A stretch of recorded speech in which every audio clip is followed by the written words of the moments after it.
G'day guys and welcome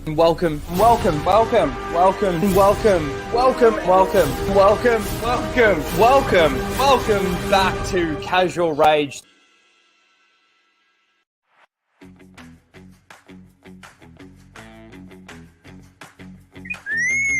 Prepare to start the show, R2. This is where the fun begins.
Yo! G'day guys and welcome to Casual Rage 135, where we're going to casually rage out about the topics of the last 2 weeks, because I wasn't here last week. I apologize for that too. I wasn't feeling well. I'm still sort of recovering, I guess. I'm still a bit blocked up, and when I woke up last Friday, I was feeling really bad. So I do apologize for that, and based on that fact, we've got a lot to sort of catch up on. Everything that I had to talk about last week, and maybe a couple of other little topics that have sort of come up in this week. So there's going to be some stuff that's probably a little bit old, I guess, but I still want to talk about it. I do want to touch on like Oppenheimer a little bit. I want to talk a little bit about the Marvels, a little bit about Barbie, nothing major, because I don't really care too much about it, to be honest. It's more how they've been promoting it and stuff like that. But I hope you've all been doing really well. Let's see. There's a couple of things before we do get like right into this stream. If you're not subscribed to the Full Aussie channel, the Full Aussie is obviously something that Lethal Lightning and I have been doing for a long time. We've been doing the Full Aussie stream. It was just a bunch of us Aussie blokes and a couple of token American females that we had on that stream, or that we have on that stream. We're still doing the main stream over on Lethal Lightning's channel, but we did start the actual official Full Aussie channel. And just in the last couple of days, it has actually, gained a lot of subs. Sorry, I just got a call from a fucking customer or something. Why does this always happen to me? I start the show and everything's clear, everything's good to go, and then all of a sudden I start the show, I start fucking getting phone calls from work, and fucking work. But yeah, back to the Full Aussie. So yesterday morning, so like what, 30 hours ago, we just ticked over 700 subscribers on the Full Aussie channel. We are now currently sitting at 776 subs, which I actually it makes me a little nervous. It makes me wonder whether or not they're actual bots or something. I'm going to drop the link in the chat. If you're not subscribed, please do go over and subscribe. We have a lot of fun over there. I do a lot more streams over there than I do here. Obviously, here I've only got this one stream that I'm doing. Over there, we've got Wednesday, Happy Hump Day. We've also got the Full Aussie stream that we do every second Saturday night or Saturday morning. Depends on where you are in the world. And then every other week we do what's called the Back of the Ute stream, which is like a full Aussie mini show that we do. And in that one, we talk a little bit more about the pop culture stuff because we like the fact that the full Aussie channel is very different to all the usual stuff that, you hear and you talk about and all of that sort of thing. And I'm glad that Abaru's in the chat because last Wednesday for Happy Hump Day, he sent a $20 Streamlabs super chat and he said, great show today. And I thank you, dude, for the $20 and thank you for the message. I'm glad you're enjoying it. And I'm glad that it's actually going really well. Obviously, we want to get that channel monetized. And Ryan Reaper and Skirmitar are doing a fantastic job in essentially running that channel, really. They clip out all the stuff from the streams. They clip out all the videos. Of course, there's Blabs and Wicked that make videos for it. They've been doing some tier lists for it, which has been fantastic. They've been getting some good views, although some of their takes have been horrible, absolutely horrible. But no, it's been fantastic. So yeah, if you're not subscribed to the Full Aussie channel, please go over and give that channel a sub. Now, let me just check something here really quickly.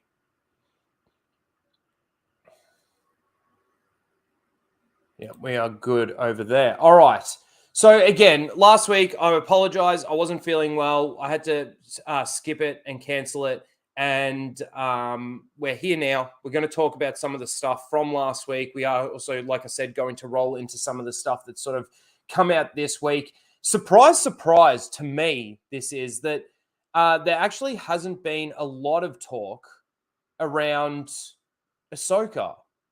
Like there has been, don't get me wrong, there's been stuff out there, but it's one of those things where Star Wars really has lost a lot of its hype. It's lost a lot of its hype. Obviously you've got your Star Wars shills and your Star Wars seals and stuff like that out there that are going to just nonstop talk about it and get excited for it and all of that sort of thing. But again, there hasn't been a lot of talk, and we're literally at a month away. It drops on the 23rd of August, which is essentially less than a month away.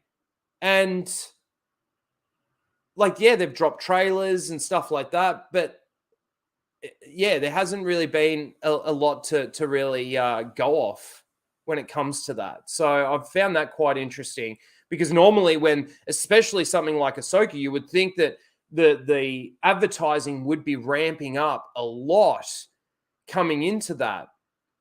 I'm not even seeing a lot of those little shorts, those little teaser ads, I guess. It's just not much out there. Really not much out there. Let me quickly say hello to the chat. We've got Fractured Filter that comes in. Of course, he's hail Rhino and the chat. Have a great stream, mate. Will do. Thank you. Catch you on the replay. Roll your dog. So pumped. Let's go. Yes. Thank you, Fractured Filter. And anyone that does come in and rewatch these streams, I really appreciate it. Please smash the like buttons. Please subscribe if you're not subscribed. All of that good stuff. Appreciate you. And Fractured Filter's always here and always coming back to watch these. So appreciate that. We've got Tillium in the chat. We've got OG Star Wars. Please smash the like button. Yes, smash that like button. We've got Micah in the chat. Yeah, no, I wasn't on Flashcast last week. We obviously had the full Aussie stream, which ended, 3 a.m., something like that for me. And then from 3 a.m. till 6 a.m., I was doing some behind-the-scenes stuff for the full Aussie channel. And that obviously took a long time. So I didn't end up getting to bed on Sunday morning until around 6. I reckon I fell asleep around 7. The sun was bloody coming up. And I slept till 3:30 in the afternoon, which was, it was kind of horrible, to be honest, because I lose my whole day off. And so I had some other stuff that I needed to do. And Bancroft, yes, I know he was going to the States. His campaign's doing really well, actually. If you haven't backed Michael Bancroft's comic go check out his website, of course. Star Wars Marvel purist, how you doing? Steven Salcedo is in the chat. How are you? The Nuisance Bird, Dan Blackroyd, the Curious Uno. We played a little bit last night, and of course, we played some Halo last night. It was supposed to be Halo Infinite. After we finished, it's going to be next week. We can play some Halo Infinite. Mike Hill, the good old Mike Hill, dude. Keep sending me shit, but dude, you send a lot of stuff. I'm happy that you do because, again, with my job and everything that I do, it's hard for me to stay, I guess, plugged in and staying on top of everything that's coming. And a lot of the stuff that you've sent this week, unfortunately, I haven't been able to even sift through it all. And I did want to keep it based on what was on the thumbnail. So a lot of the stuff that I had for last week is what we're going to be talking about this week. There is some new stuff, but it's more or less that. Oh God, no more Barbie. I'm not.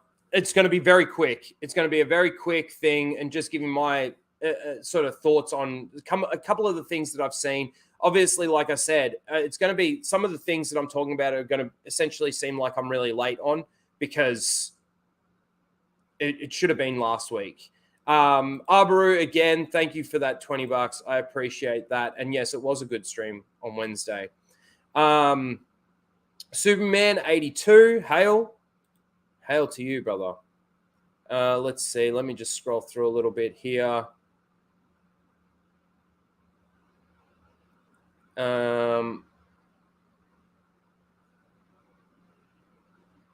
Flash gave you a shout out.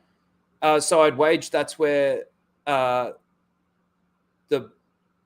block of subs came from. Sorry, Micro, can you tell me where did he do that on Flashcast, or was it somewhere else? Because we've been really curious. I'm only curious to know because we're a little bit worried that they're bot things that have come in. So if you know where that was, I'd really appreciate it. Even if you DM me a link to the video or the stream and like even a timestamp, that would be greatly appreciated. But even if you just tell me in the chat, that'd be great. Love you, Rhino. Keep trucking along. I will. We've got a lot. Obviously I do my Star Wars reviews and I'm glad that you guys really do sort of enjoy watching them. And a lot of people say, why do you put yourself through it? Why do you put yourself through the pain of these things? And I'm not going to say that it is just for you guys, so that you guys can actually see it. I'm happy that you value my opinion on these things. But for me, it's crazy. It's stupid, but I have to know and I have to see it. So that's why I watch a lot of the Star Wars stuff, obviously. And it's I talked about how I went and saw Mission Impossible and I enjoyed that movie. It wasn't the greatest movie ever, but it was definitely action-packed and it definitely didn't feel like nearly a 3-hour movie, that's for sure. Sitting in the theater, get to the end, it's like, whoa, that went quick. And that's how enjoyable the movie actually is, just as an action-packed movie, yeah. The full Aussie is a riot. It is. We do have a lot of fun over there. Lots of laughs. Mozza dyeing his hair. All of that stuff. Soul Assassin's here. How you doing? Tuscan Bob is in the chat. How you doing, Greg? Good to see you. Let's see.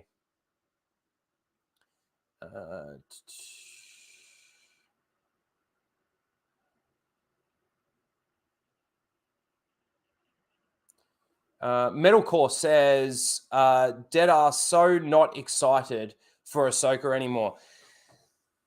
It's funny. It's funny because there are people out there that are Ahsoka fans. Nobody cares about Ahsoka. You're right, Greg. There are a lot of Ahsoka fans that have fallen off. It's the whole thing with Star Wars at the moment. Star Wars has become a IP that honestly not a lot of people actually care about anymore. And the thing that it really comes down to for me is they're not making Star Wars like what's the word I'm looking for? They're not making it engaging, they're not making it enthralling, and they don't really care about giving you certain elements that you used to get before, in regards to, instead of you like seeing an Easter egg or seeing maybe a bit of nostalgia in there or something like that, they're just slamming it in your face without it actually making any sense. But also too, then there's the creation of the things that they're actually doing that then they don't answer for. They don't have an explanation behind it. And that's one of the things that makes science fiction, that makes sci-fi, that makes well, I guess they're the same thing, aren't they? That makes fantasy possible to watch, is the fact that they've got to embed it into some sort of reality. Not into the real world. We don't need to see the real world or anything like that.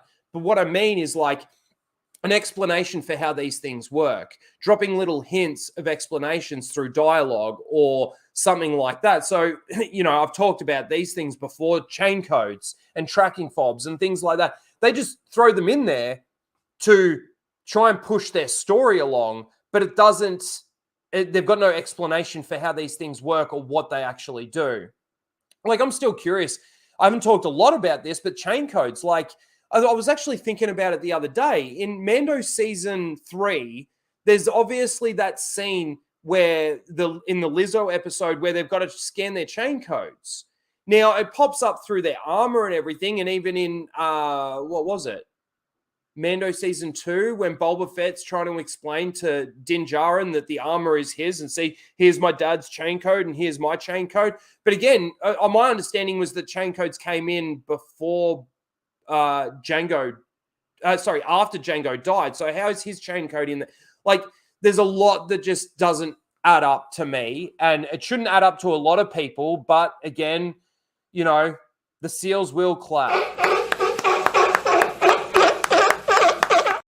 They will clap. Melissa Lord's here. Star Wars Dog, how you doing? Dr. Lee, how are you? Keep forgetting the Ahsoka show is a thing.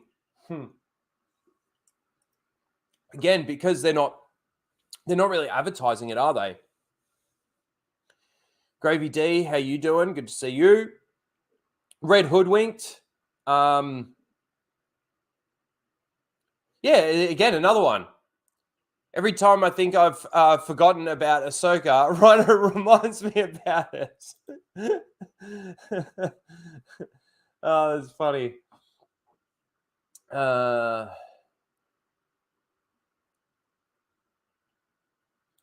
Let's see, what's this? If they are trying to turn her into the source of wisdom type character like Yoda, it's not going to appeal to the micro dicks who jerked off to her TCW character.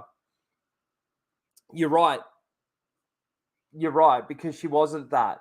And again, it's kind of the whole thing about, everyone's calling her a Jedi, and then she corrects them. I'm no Jedi, or I'm not a Jedi. And then even in her cameo in Mando, when she gets called a Jedi, she doesn't correct him. Like, everybody was expecting her to say, I'm not a Jedi, or I'm no Jedi, or something like that. But the consistency of characters is out the window, is out the door. And the consistency of canon for them is out the window and out the door.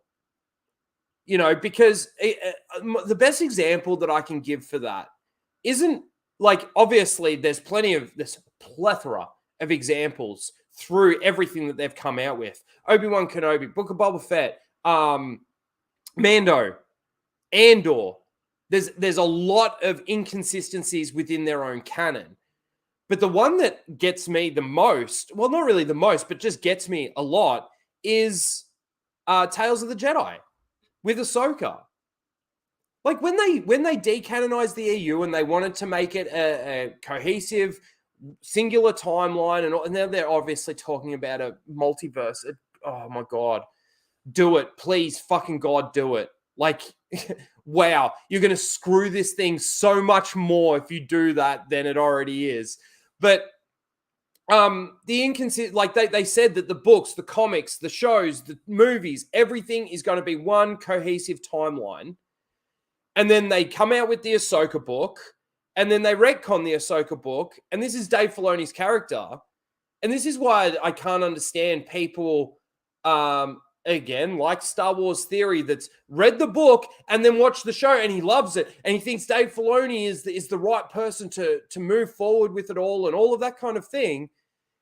I don't see it. I don't see how you can even say that when he goes in and literally from four little short episodes in Tales of the Jedi, you retcon the book. Blows my mind. We've got Cellshade in the chat. How you doing, Cellshade? Good to see you. I've actually got to catch up with you, Cellshade. Yeah, got to catch up with you. Let's see. Micro, did you actually let me know in the chat, or did you send it to me? Sorry, because I've just been scrolling through trying to say hello to the chat, and I may have missed what you mentioned about Flash, possibly. Micro, are you on Twitter? I'm probably going to miss your answer to that too. Fuck. Melissa Lord, I think I said hello to you. How you doing, Melissa? Yeah, again, everybody keeps forgetting that Ahsoka's about to drop. And it's because a lot of people are tuned out of Star Wars, massively tuned out of Star Wars. And they've done it to themselves. Disney Lucasfilm is a meme. I completely agree. Sean, how you doing? Good to see you, dude. Good to see you. Let's see. Fear of FEMA, how you doing? Evening, gentlemen. And the ladies, of course, that are in the chat. Good evening. How you doing?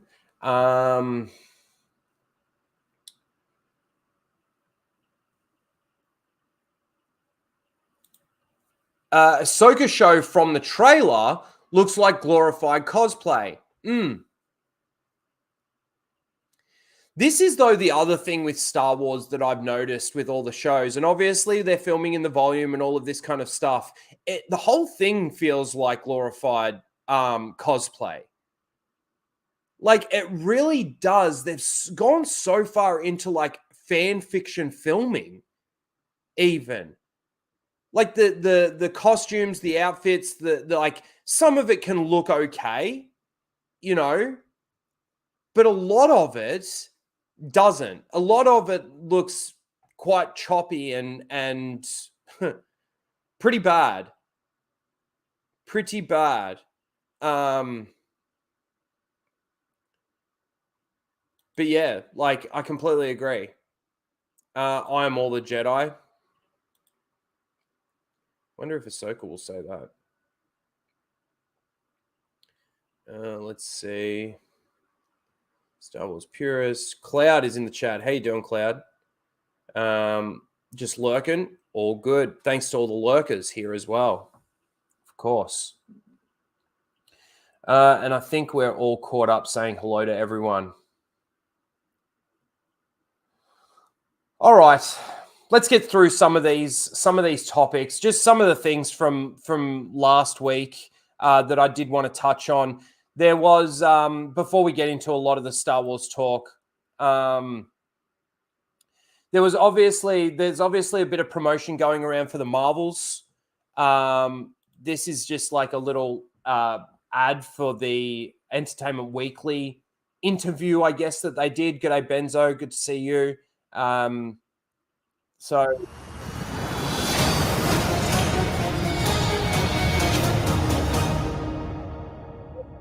it's like that doesn't like it's nothing to really complain about.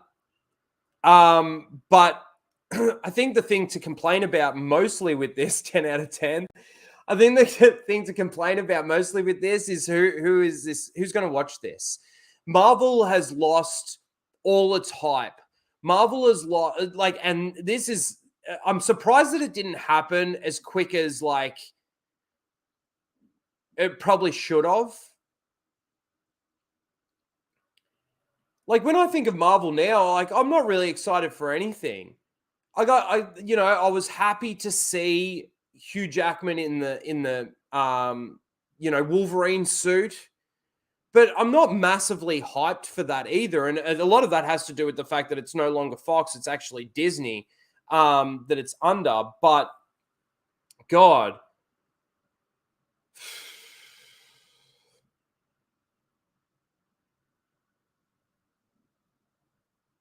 look at them. Anyway, that was the little like ad thing that they did for this interview, but we do have a couple of little things. Now, this is another thing that I've noticed. When people are doing these advertise, like, what am I saying? Like junkets, I guess, sort of thing, or they're going around doing interviews or whatever the case may be.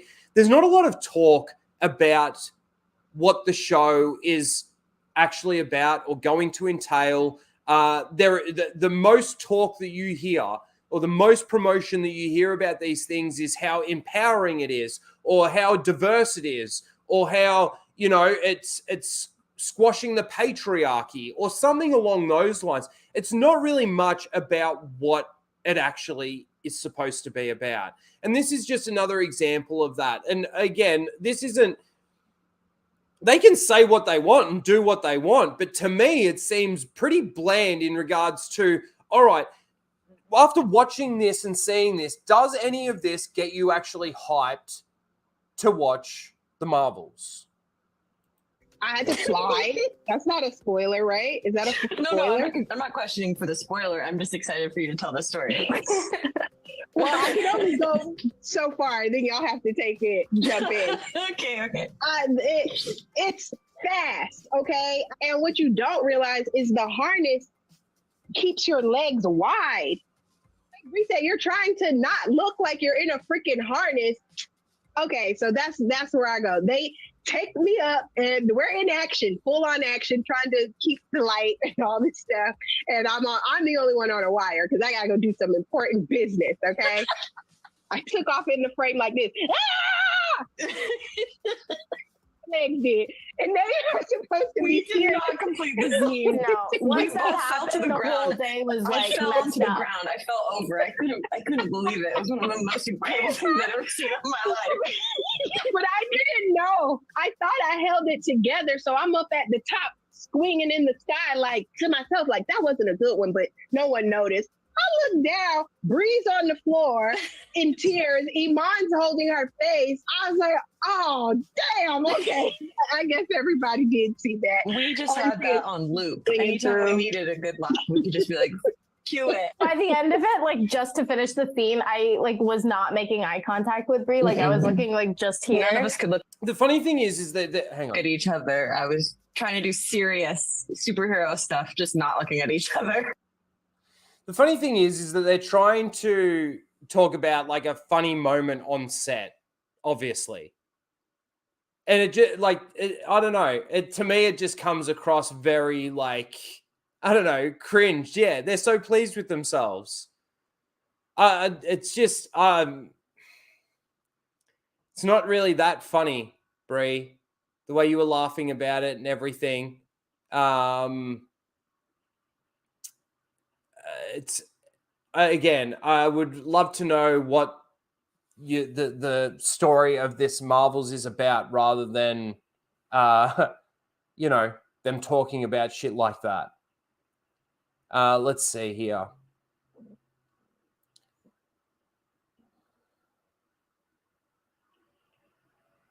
Oh, dude.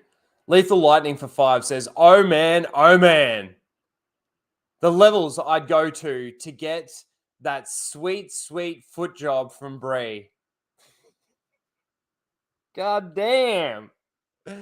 Oh, god damn indeed. Massive bust levels Sorry, massive bus leaves me drained and docile. Sorry. Thanks, Lethal. We know, dude. We know. Oh man, that's so bad. Levels you'd go to for that foot job. Jesus, Lethal. Yeah. Loves it. And then there was this. I can't even remember this. I just saved it. Having that transfer onto this set too, when everyone's like so much more older Oh. than me. It was like nice to be heard, and I think Tiana, we're really old. She loves to be like, "Oh, you guys are so old. We're like 30. Can you relax?" Like, it was such a You're old privilege too, working with sis. this many millennials. Having that The funny thing that I get from both of these is the laughter. Like, it's not really that funny, is it? The way she's laughing. transfer onto this set too, when everyone's like so much more older than me. It was like nice to be heard, and I think Tiana, we're really old. She loves to be like, "Oh, you guys are so old. We're like 30. Can you relax?" Like,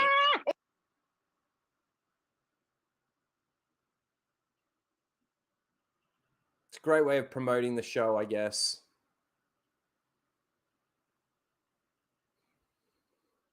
I don't get it. I don't understand. I'm not watching it. And I don't think there'll be a lot of people that are actually going to watch it. Yeah. The Marvels, man. Who cares? Do you think that Brie is still pissed that she's not getting like her sequel? I mean, she doesn't look pissed in that, but you never fucking really know, do you? Never really know. Oh, Jesus. Oh, man, that's gross. Just wants to use that toe jam as hair gel. No, that's Mozza. Mozza needs the hair gel. The dyed hair gel.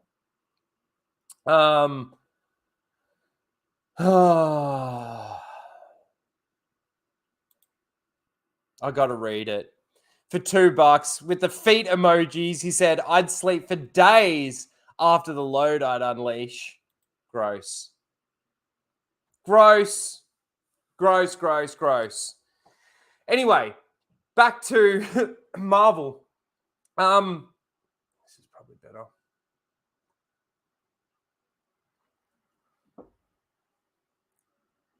My question is can Marvel have a resurgence? After everything that they've done, after phase 4 and phase 5, and probably even the end of phase 3 a little bit, to be honest. Like Captain Marvel coming out in between, I mean, we've talked about this multiple times, and a lot of people have, in regards to the fact that they made $1 billion. It was all because, you know, everybody was expecting. By that time, we were all essentially made to be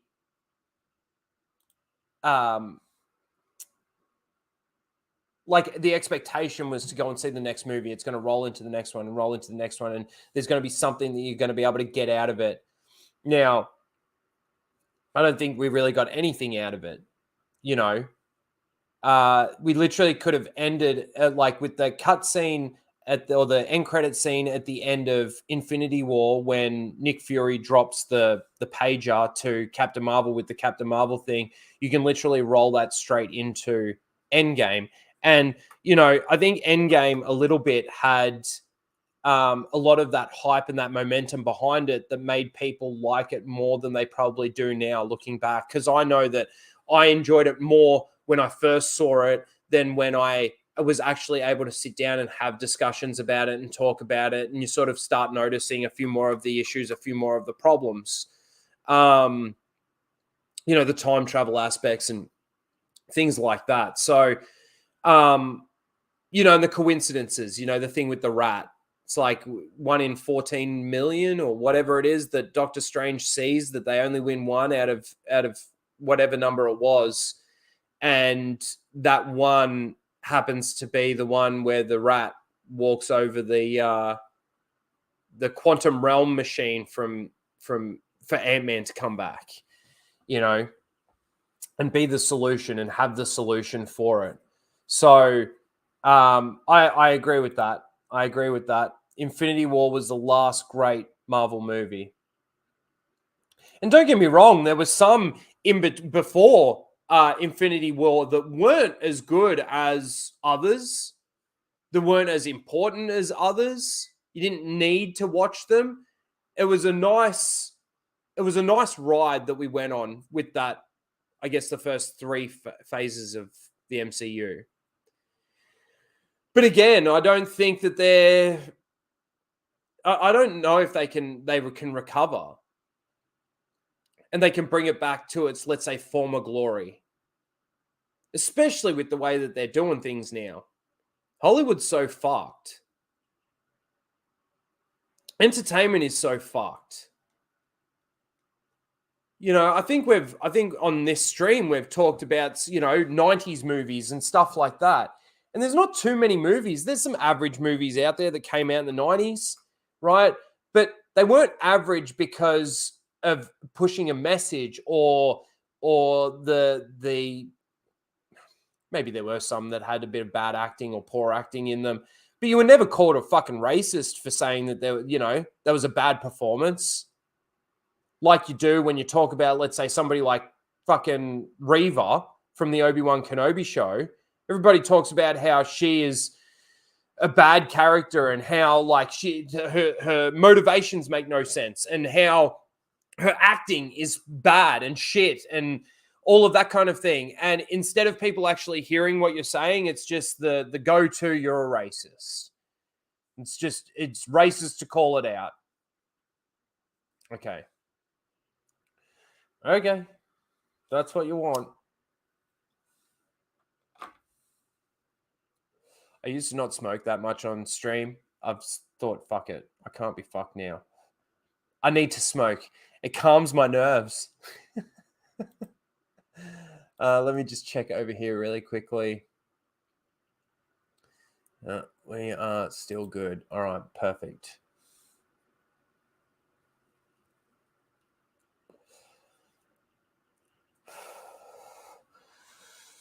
Like, I haven't even seen Guardians of the Galaxy 3. And I liked Guardians of the Galaxy 1 and I liked Guardians of the Galaxy 2. I don't think 2 was nowhere near as good as 3. But I think Guardians of the Galaxy was the start of the downfall for them because a lot sort of started changing. The chat has caused Rhino to smoke. It's not the chat, dude. It's not the chat. It's the topics. It's the entertainment. Fucking does my head in.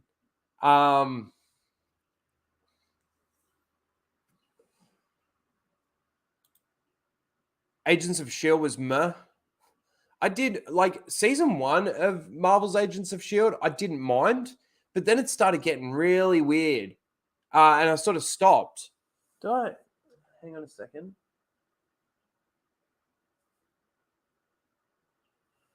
I thought I had it here.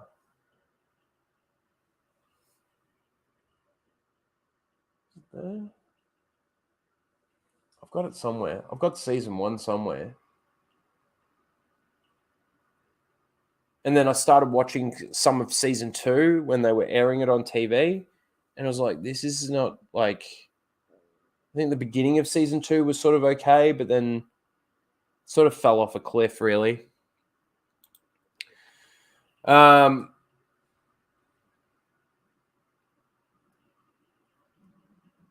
You were bored as fuck 3 episodes in. Okay, Tim, how you doing? Good to see you.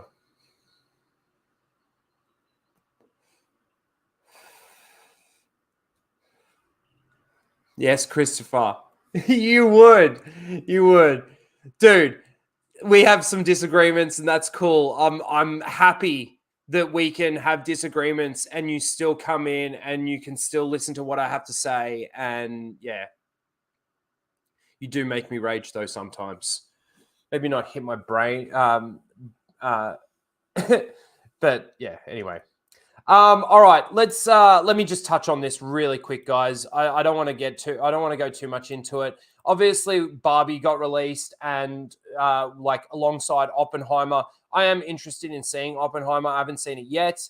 I've heard some pretty good things about it. It does come across as one of those movies that really you can only watch once. But this is how they decided to advertise. Again, it's more so on like the advertising of these movies. So this was the, let's say, the pink carpet, I guess. They decided to get a whole bunch of trans people and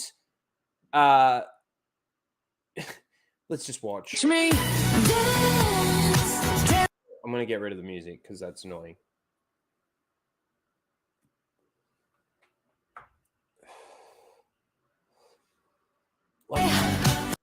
What is that? He looks like literally like a doll.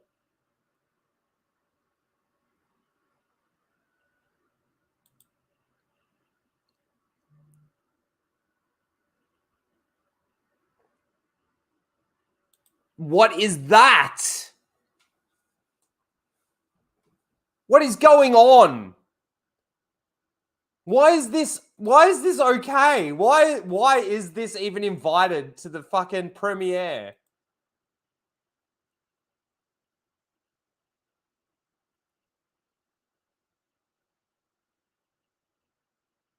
It's so funny. This chick is probably the most based one there, unless it's an actual dude. I don't know. You can't tell on some of them. What is that?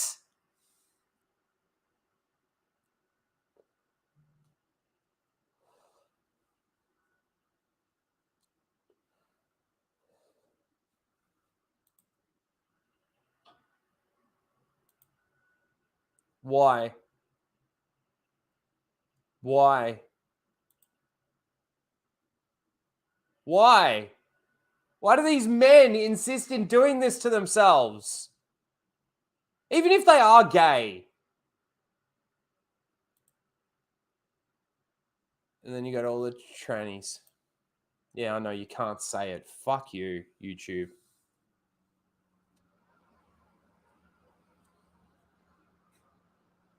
So again, there was a lot of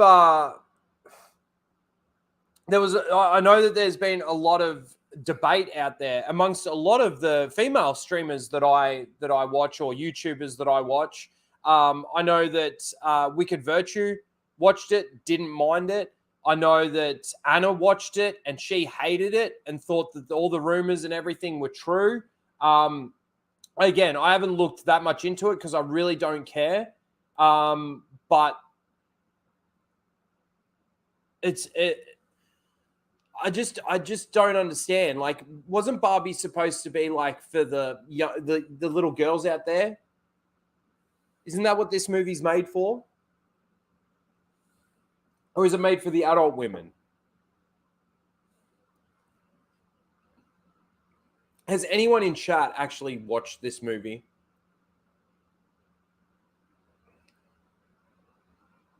It's scary. It's scary to think that that's what they did at the premiere, and that's who they invited. But then we've got this again. This just makes me think of that Captain Marvel or the Marvels thing that we watched. I want to ask all of you right now, what is a Ken? How does one spot a Ken? That's Such so a Ken. funny Wow. because when we were like in prep for this movie, two of our wonderful producers, one of whom is also my husband, when David and Tom would like start talking about like Bitcoin or something, like Greta and I'd be like, they're being such Kens. They talk about golf, we're like, stop being Kens. So it's The question that I've got is like the way that they're talking about it. So if, let's say, there were guys out there and the guys were sitting on a couch and they were asked like, what's a Barbie? And they're like, oh, they're being such Barbies. like, would they be misogynistic? Like, straight off the bat, like, whether or not it comes across that way or not, like, because that's the way that society sees it now. Anything that a man says about a woman is misogynistic and embedded in the patriarchy, right? And when women essentially do it, it's the opposite. It's fine. It's okay to say these things. It's okay to spew on men. And my understanding of some of the things that happened in this Barbie movie is that there is a lot of that in there. So I don't know. I've got no interest in actually watching this movie at all. At all. Define what makes a Ken, but there can also be big Ken energy, and that's... Oh, and the big Ken energy and the little Ken energy. Is that like big dick energy and little dick energy? a good thing. Or as Ryan you know? says, Kenergy. Kenergy. Kenergy is... Energy. It's not something you can define. It's just something you can sense and you know it. Yeah. How do you guys spot a Ken? I think a Ken for me is just kind of there. You know, I think a Ken is a great accessory, but that's what I loved about, you know, Greta's imagining of Barbie is that the Kens are just supplemental characters to these Barbies. They're an accessory. Barbies can do They're everything. like a purse. Kens are there to kind of support and don't necessarily have their own story. And I think that's not necessarily a negative thing. I think it's incredibly strong for men to be in supportive roles and to support the greatness that is women/Barbie. So is it again the opposite? What about women being in supportive roles and supporting their man? Like, you can't say that anymore. Is that Barbie energy? Big Barbie energy? Little Barbie energy? Yeah. Yeah. I think there was one more thing on this. No, that's it. I'm glad that's over, actually. G'day, Metal Long. How you doing? I agree. What the fuck even is this question? And how does that promote the movie?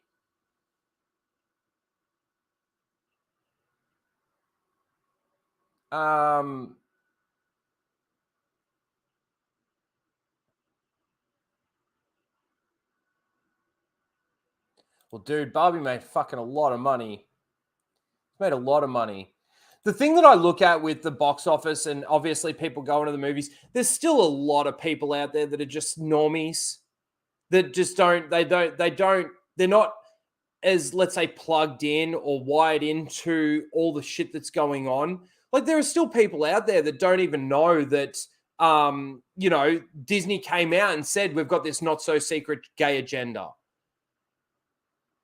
You know, you mention that to someone who has no idea, and that is, they're like, what?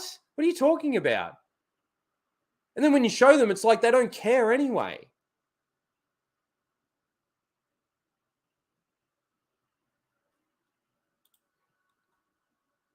Let me get rid of these. Get those fucking retards off my screen.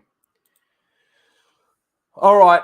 I want to touch on this. It's so funny that this sort of made sort of big news and then no one's really talking about it. Now, I'm sure it's still pretty big out there and I'm sure people are still doing this and making a lot of money from it, which makes me, it's kind of like, remember Billy Madison and the guy that says we're all dumber for hearing that?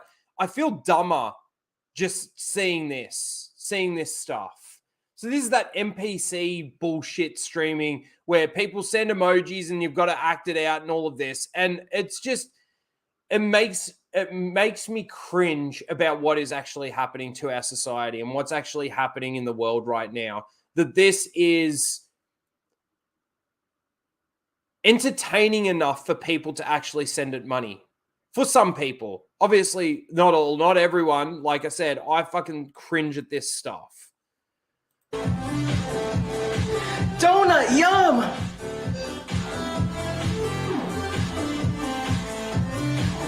Thanks for the finger hearts, Pookie. Lightning!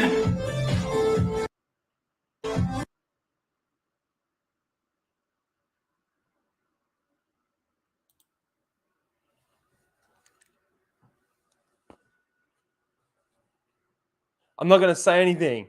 I'm just going to do the emojis. Oh, I need to get my clown wig for that one. Thanks for the birthday cake. Rock, rock, meow. There. I did all the emojis for you. Fucking cringe as fuck.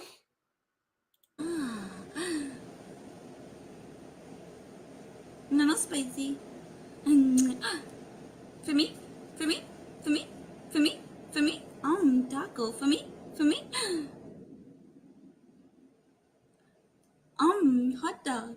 Hot, hot, hot, hot, hot, hot.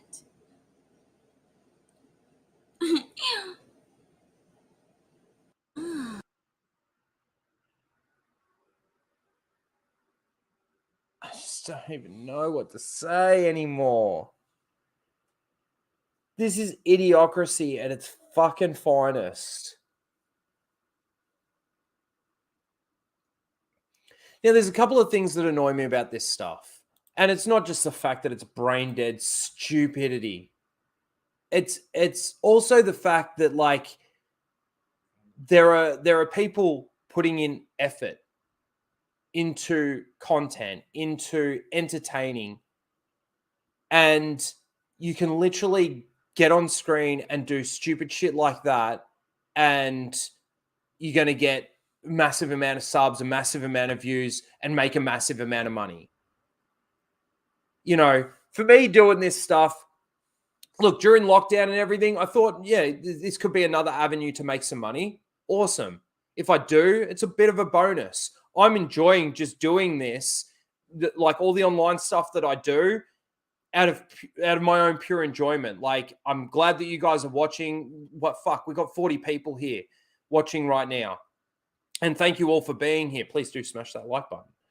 But if I wasn't having fun or I wasn't enjoying doing this anymore, I wouldn't be doing it. I don't need to anymore. Like, in regards to, let's say, making the money side of things, like I said, it was something that, well, lockdown really didn't come until after. It was more the Star Wars stuff, because I started in late to mid 2019. So it was a bit before all the pandemic stuff actually happened. Yes, please nuke us now. But like, it's that element that actually annoys me the most. It's not a jealousy thing. It's just purely that people actually give this their time, and they will sit there for the hours that they're streaming this stuff for and give it them their time, their money, and they find it entertaining. Like, I can't find that entertaining at all. I cringe at it. It's kind of like the ethos, right? The Twitch streamers and stuff like that do the pool streams, and they literally just sit there and they're not saying anything. They're not doing anything. They're just there with their bikinis on, just for the fucking simps to Google at. Oogle at, let's say, not Google at. And this is just another avenue of bullshit. I can't even call it entertainment. It's not entertainment. Like, my whole idea of like watching YouTube, and like, I watch YouTube way more than I watch TV. You know, it's replaced entertainment for me. A lot of it has. And it's so fucking annoying. Yeah, no more. We're done with that. I just wanted to touch on it and think, how stupid is it? And like I said, it kind of made big news. It kind of like, it hit the scene, like, boom, it exploded. And, you know, within a week, you don't really see too much more of it. I have no doubt that it's still happening out there, but you're not seeing all these clips being brought up on Twitter and shit like that.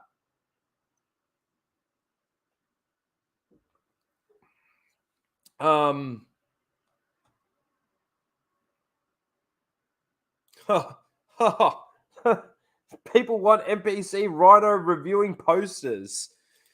Don't know if that's true there, Blake.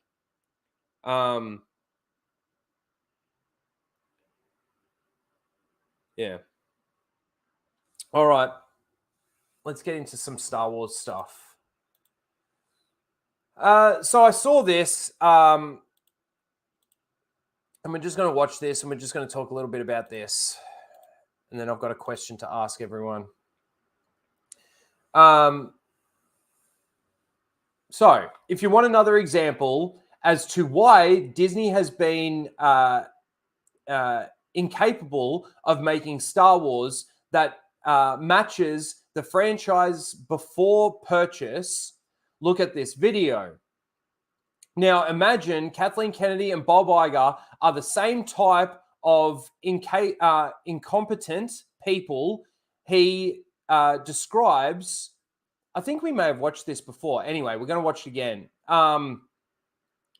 Wanting to chime in to George Lucas' work. I was interested in doing a film that could affect kids, and I'd studied mythology and everything, and I decided I'm going to make a modern. See, this is the thing, just quickly, you know, obviously George Lucas in a lot of interviews has mentioned how, you know, he sort of made Star Wars for kids and all of that sort of thing. The thing is, yeah, to an extent, he wanted something that could impact children and teach them, let's say, between wrong and right or bad and good and all of that sort of thing. And, you know, it does teach them that. It makes them maybe think about what is good and what is bad. And maybe before they commit an act or do something, they're going to think about the consequences of their actions. And it definitely has elements of that there. But a lot of the fucktards out there will say that this is Star Wars is for kids. Why are you complaining so much about it? It's for kids. It's for kids. The thing is when we watched it, you know, back when we originally watched it, maybe we were kids. As we've grown up, we've bought a lot of the elements that we learnt from watching these movies and learning from Star Wars into our own lives. And now when you start changing the mythology and start changing the elements behind it, it starts changing what those things actually mean. So I hate the fact that people say that it's for kids. It's not just for kids. Yes, it is for kids, but it's broader than that. It's for everyone. And everyone can learn something from it and get something out of it.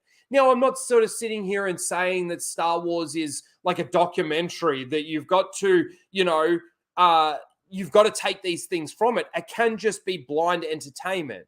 And it is for a lot of people, for a lot of normies and stuff out there.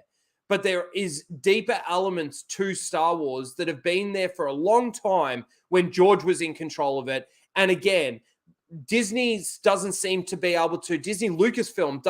to be able to grasp what that was and actually, let's say, even evolve it. It's just this thing to them. Yeah, it's a timeless message. And that's why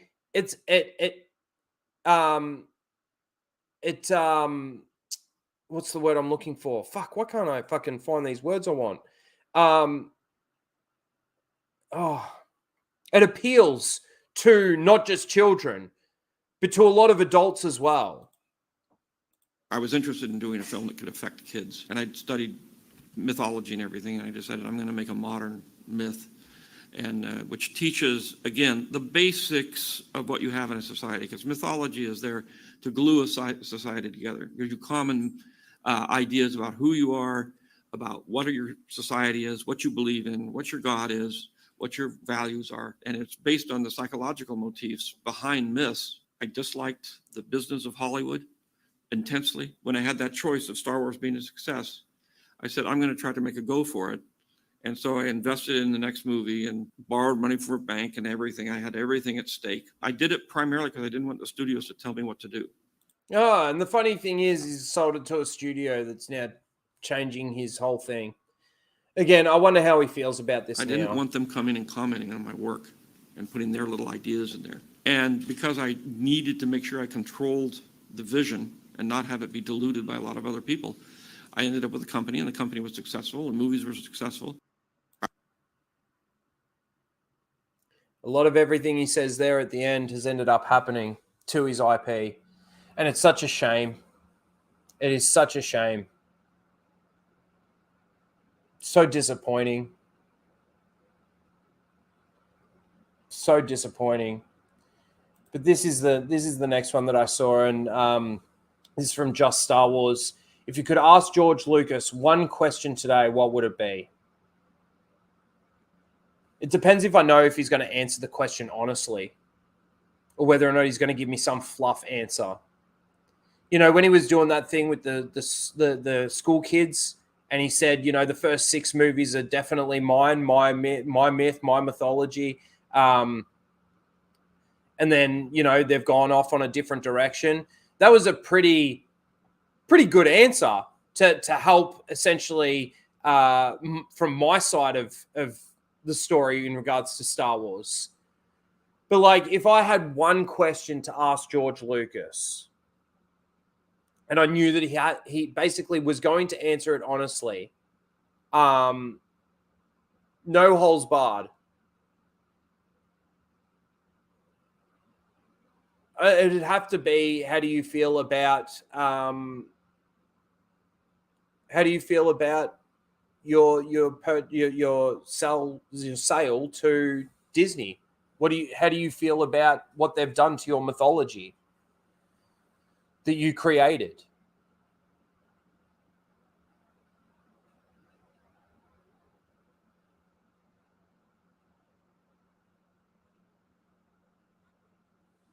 Yeah, George decanonized the sequel trilogy with that interview. He kind of did.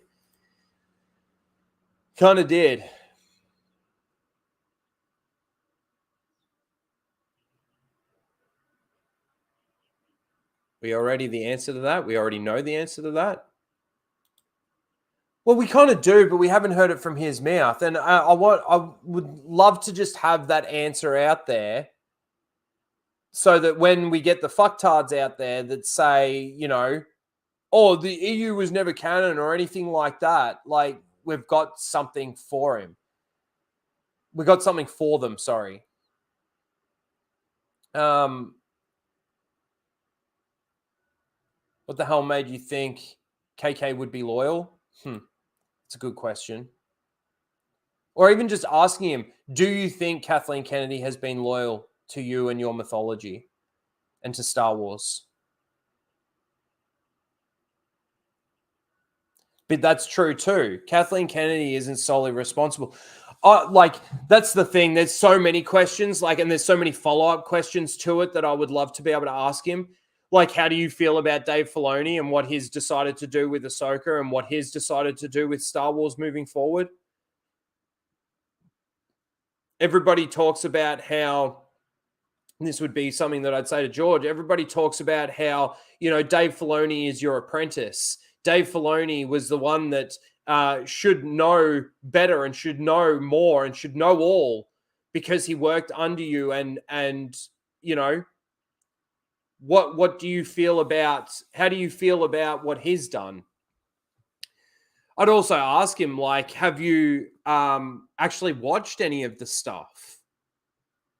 I'd want a clarification on when you went to the Mandalorian set, was that because you endorsed it? Or was that just because you got an invite to go to the set because you are the original creator of Star Wars?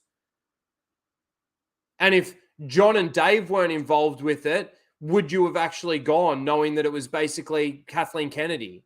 Now, I'm not trying to sit here and say that there is such a thing as the Civil War here, but I feel like Jon Favreau was probably the one that reached out to George and said, hey, come down and check out our Baby Yoda. How do you feel about Baby Yoda? There's so many questions that I'd want to ask him and so many questions that I'd want answers to.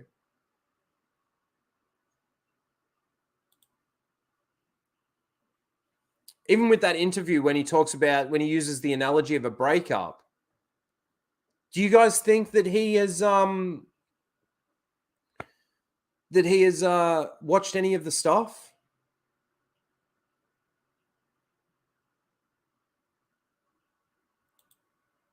Hey, George, how do you feel about Rey stealing everything away from Luke Skywalker? I'd actually elaborate more on that question. How do you feel about Rey at the end of the sequel trilogy ending up with Han's ship, Leia's lightsaber, being trained by Leia, Luke's name and the Skywalker name. Fuck, she even ends up with Poe Dameron's droid. Poe Dameron's still alive. Why has she got his droid? Shouldn't BB-8 be with Poe, not with Rey?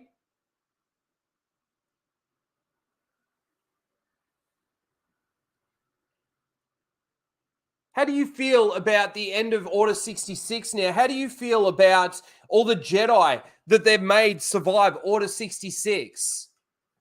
Do you think it's fair that Reva was able to get stabbed twice and still be alive, despite the fact that Qui-Gon Jinn gets stabbed and he dies?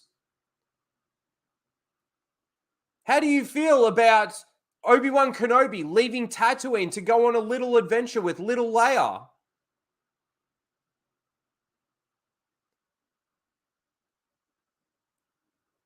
Like, there's so much stuff that you could fucking ask him. And I don't know whether or not he'd even have an answer for you. It's so overwhelmingly bad. And there's so many moments that overwhelm the situation that it's like, how do you answer all of these questions?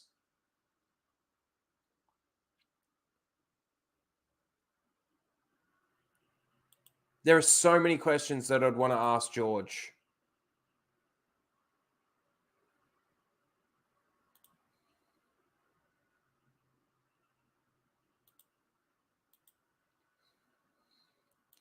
Wonder if there's a way I can reach out to him. Say, George, tiny little channel, can you come and do an interview with me? No chance. It would be cool though, wouldn't it? I would ask him if he's a Lizzo fan. Funny as. Funny as.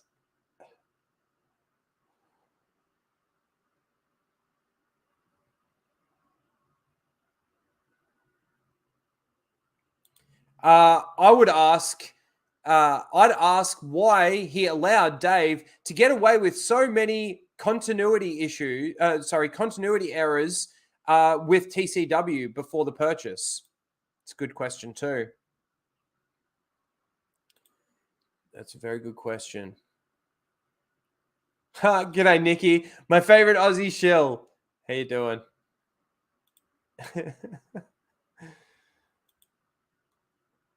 Some good questions there. Now, I saw this. Obviously, I don't know how many times we get the rumor of Kathleen Kennedy leaving or being fired or whatever the case may be.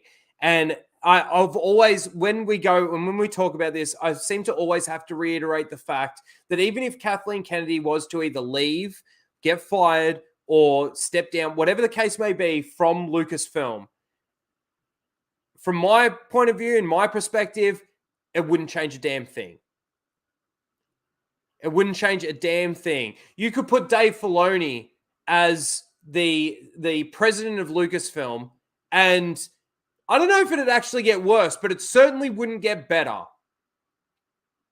It certainly wouldn't get better. And whether or not that's because it's under the Disney umbrella, like if, let's say, Disney was to sell off Lucasfilm and Dave Filoni was to go with it and be the president of Lucasfilm under a different studio or somewhere else, I still don't think it would be better. Dave Filoni is a hack. Dave Filoni has done just as much damage as Kathleen Kennedy, if not more. If not more. The one thing that seems to be the big thing that always, gets trumps Kathleen Kennedy over everybody else is the destruction of the original characters from the sequel trilogy, mainly Luke Skywalker. But there was damage done to Leia and there was damage done to Han. But the abomination of Star Wars from Disney moving forward with all the Disney Plus shows and everything has been so evident that it's not just Kathleen Kennedy. And it's not to say that there's this separation at Lucasfilm either. There's no civil war. There never was and there never has been. And there never will be. But this was something that I saw that I just thought, man, these leakers, these scoopers, these rumor mongers need to just stop. They need to just stop. Let it play out and then report on what actually happened. Hey, I want Kathleen Kennedy gone just as much as anybody else, but I don't think that it's going to change anything.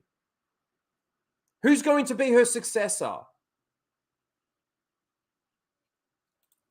But I saw this, Kathleen Kennedy rumored to stay on at Lucasfilm because no one wants the job.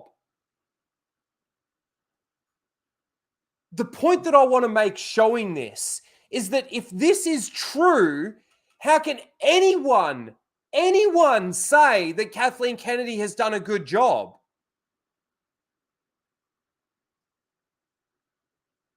Because if Lucasfilm was in a good place, then people would be putting their hand up wanting the job, wouldn't they?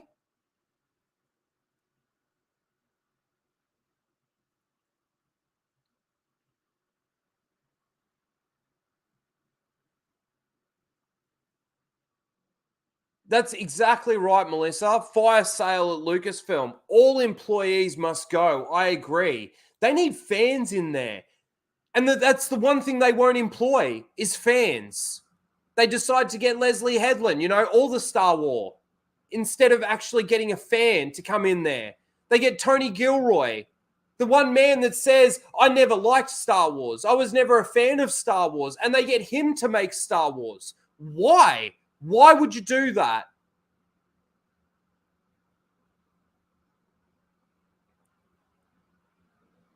Why would you do that?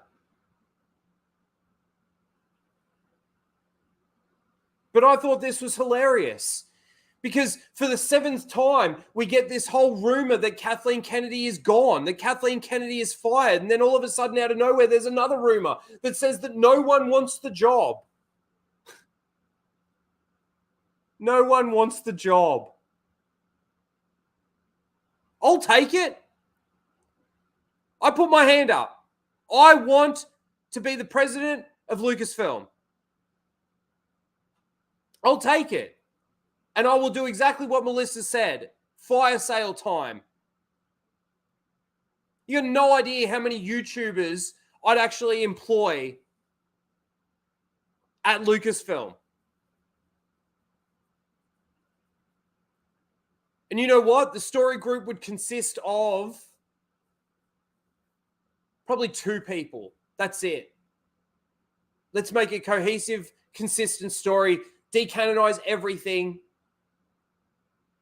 that they've done. Reinstate the EU. Start telling that story. Push past the books that they've read. The books that they've made, sorry. Sparrow. Yeah, Sparrow. Sparrow. This rumor came from Sparrow. Fuck, that was funny, man. Fucking Darth Melvin.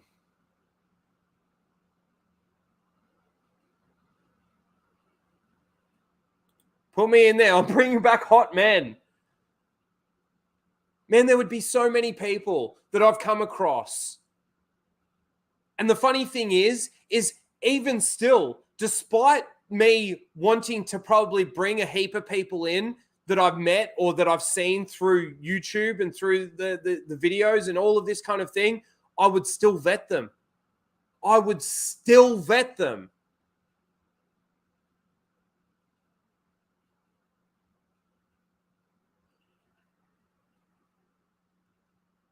I'm telling you now, Star Wars Theory wouldn't be on that fucking list.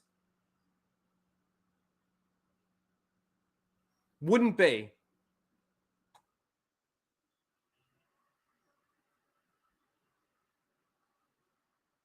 And that's the point that I always love to make. Can't decanonize what isn't canon. Well, they've canonized all the Disney stuff, and they've decanonized the EU. But I make that point when it comes to the EU, to all the people that say that the EU was never canon. That's my immediate point. Is you can't decanonize something that wasn't canon. So how do you decanonize the EU if it was never canon? Don't you just bin it? Shelf it?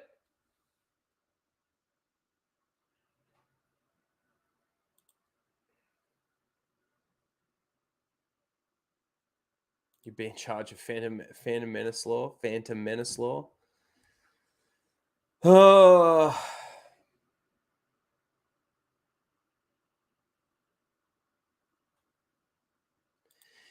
That I have no doubt that they're awesome, right? But Timothy Zahn is another one that went into Lucasfilm. They decided to pay him to do three new Thrawn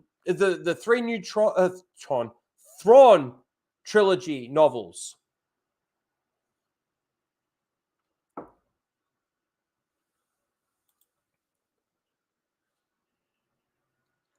Superman, he would be one of the first ones on the list. Believe it or not, Lethal Lightning would also be on the list. But see, I feel like if I was in charge, despite how Lethal now feels about Star Wars, if we were to bring it back to its former glory, he'd probably be in. Star Wars, the Tron saga. Yeah, that's right.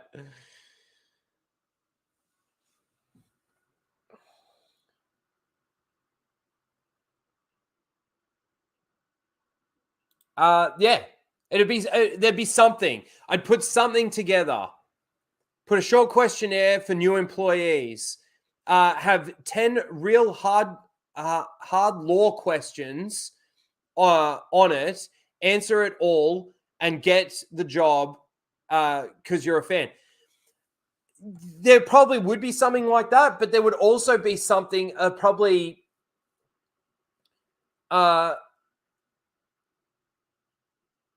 there'd be questions that I'd have to ask them in regards to like the Disney shows,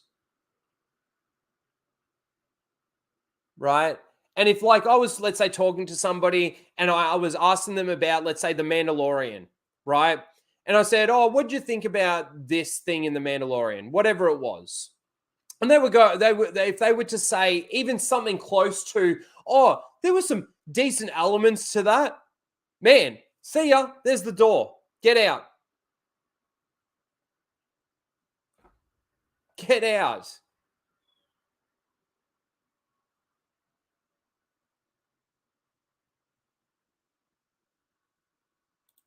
Let's see. Not sure why people are angry at Star Wars Theory. Will you catch me up? Tarano? I have issues with Star Wars Theory mainly now because of his fence sitting. I mean, the one thing that originally turned me off Star Wars Theory was the Rise of Skywalker, right? He said, like, you know, if Anakin doesn't show up in this movie, it's going to be shit, and I'm not going to like it because he is the chosen one, and they're obviously trying to swing that around in roundabouts by bringing back Palpatine, and if he doesn't have any part of it and all of this kind of thing, and then as soon as the movie finishes, he loves it. He loved it. Now, I believe in time, he has gone back on that, and he said that it's not as good, and I know that he does shit on Disney Star Wars a fair bit. But it's also, too, when we get episodes of The Mandalorian, that he sits there and goes, oh, this was shit, this was boring. It's a 7 out of 10. Like, that doesn't make sense.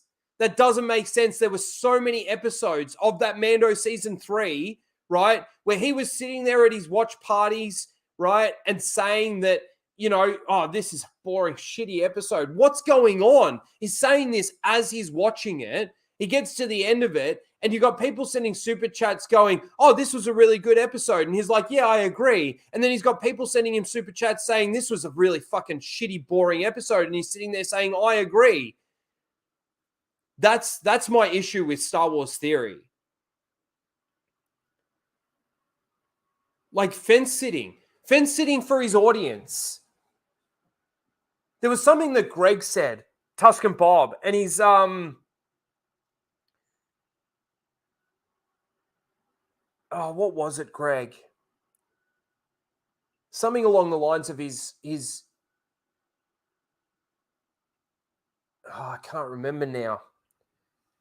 He's intellectually imprisoned himself because of the because he can't have, he can't take a side, basically. He can't say that this is shit and then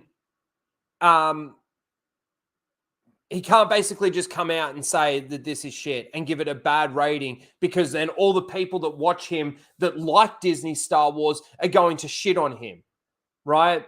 It's like the whole thing with the bricks and screws, right? The bricks and screws thing was the smaller, that was the one thing that he could pick out of it there were a lot of people that gave him a lot of shit for that take, right? And it was a pretty stupid, shitty take. But I'm sure that he had other issues with it that he couldn't say because the people watching him were would fucking flip on him. Maybe maybe he thinks it's going to destroy his channel. Thank you for the super chat. I appreciate that.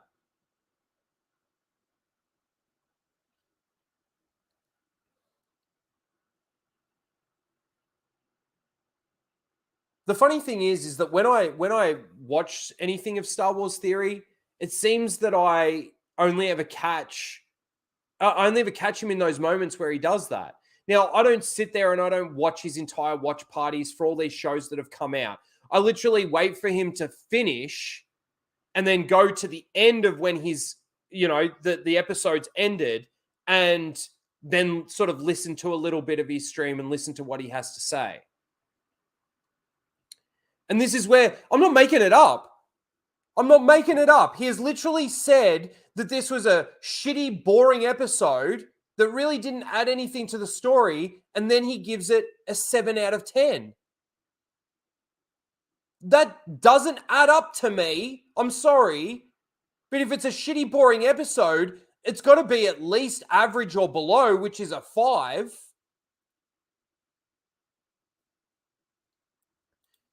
You're welcome. You're welcome. He's a fence sitter. There are some things that he has said that I 100% agree with. But then there's a lot that he's said that I completely disagree with. And the hard thing for me is that he knows Star Wars. He does. He understands the mythology. He understands the lore. But if he's going to sit there and try and use headcanon to justify why something is good that Disney has done when it's not, and it's hard to justify, and headcanon isn't a thing, well then, no, that's not how this works.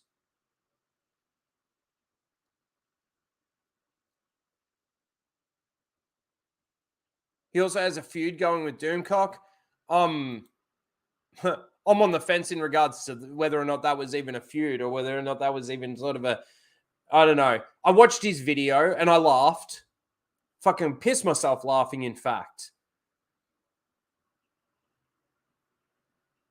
But Doomcock's so fucking sensitive. He can't take any form of criticism from any other YouTuber. I think, and it's my opinion, that Doomcock is full of shit. Now, if that was to get to Doomcock, he'd probably start crying. Oh, how dare Raging Rhino with his 3,500 subs fucking say this about me? Oh my God. I think his rumors are full of shit. I don't think there's any such thing as sources and insiders and agents.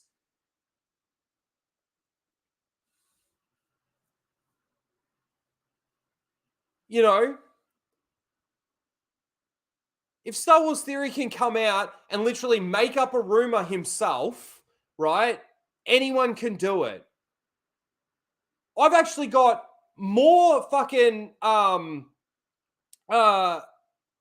I don't know, admiration for Mike Zero than I do for Doomcock, because Mike Zero just comes up with his bullshit. He doesn't say that he's got sources or anything, and he grinds them out. I think he's full of shit too, right? But he doesn't play on the emotions of people saying fucking, oh, my insiders, take it with a grain of salt. I had this person come to me and tell me that Kathleen Kennedy is fired. And then I checked with my other agents and my other sources, and they've corroborated my story, or they've corroborated that story. Again, I ask the question, how many people can confirm a rumor before it stops becoming a rumor? You're basically reporting it to be fact, despite your grain of salt saying, I can't independently verify whether or not this is true. Then shut the fuck up. Same goes with Cameron Pasha and your fucking Sparrow.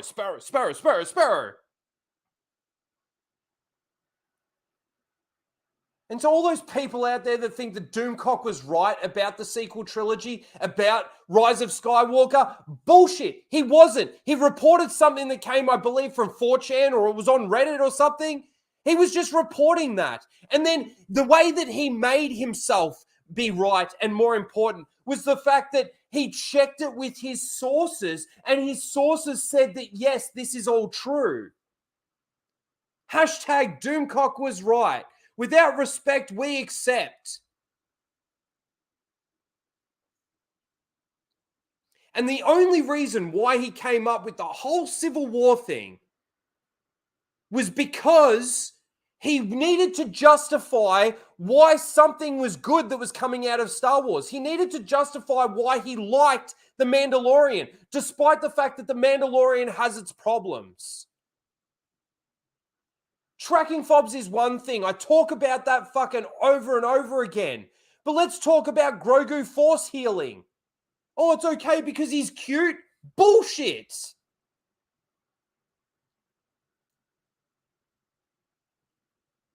Who's he in a dyad with? And the reason why the reason why you need to tell us that is because you, Lucasfilm, came out and said that the only reason why Kylo Ren and Rey were able to force heal each other was because they were a part of the dyad. The only reason why Rey was able to force heal the worm thing, right? You know, heal me and I'll show you the exit. Video game plot. The only reason why she was able to do that was because she was a part of a dyad. So the only reason why Baby Yoda, Grogu, is able to force heal Grief Karga is because he's a part of a dyad. It has to be based on your own fucking lore. Season 1 of The Mandalorian did fucking multiple amounts of damage to the Star Wars universe. Made Boba Fett look like a fucking idiot getting thrown out with the garbage in Empire. Should have just got himself a fucking tracking fob.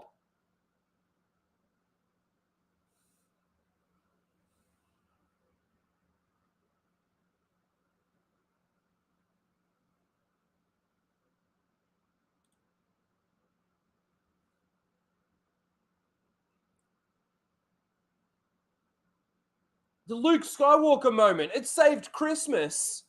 Oh, fucking give me a bucket. Look, I don't think Echo Base Network is as bad as fucking Doomcock, but fuck, man.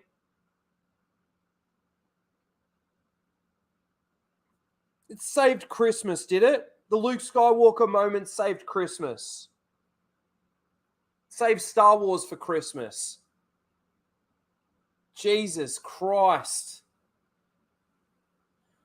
The Luke Skywalker moment was an abomination of Luke Skywalker. Especially when he starts talking and not asking questions and not acting like a Jedi.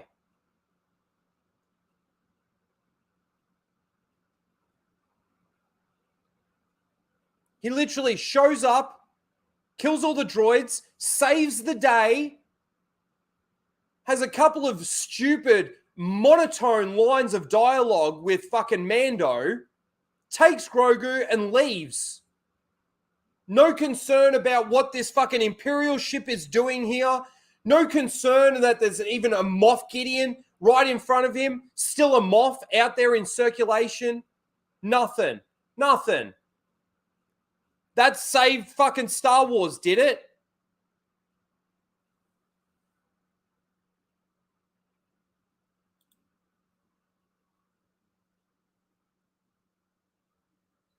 Jesus Christ. G'day, Keely. Came in at a good time.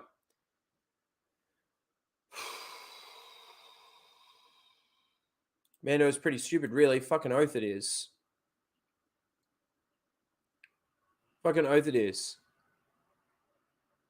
But again, if this is a true rumor, which again, take it with a grain of salt. If nobody actually wants the job, that's more evidence that fucking Lucasfilm is in the fucking toilet. Nobody has the balls enough to come in and try and correct it. Nobody has the balls to go in there and go, all right, we do need to cull some fucking idiots out of this fucking company.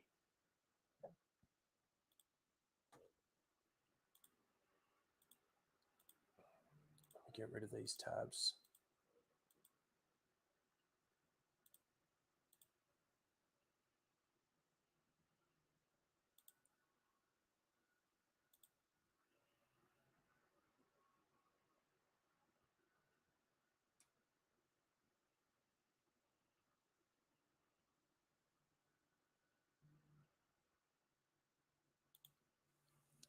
The whole reason why the Jedi failed in the prequels was because of the old religion.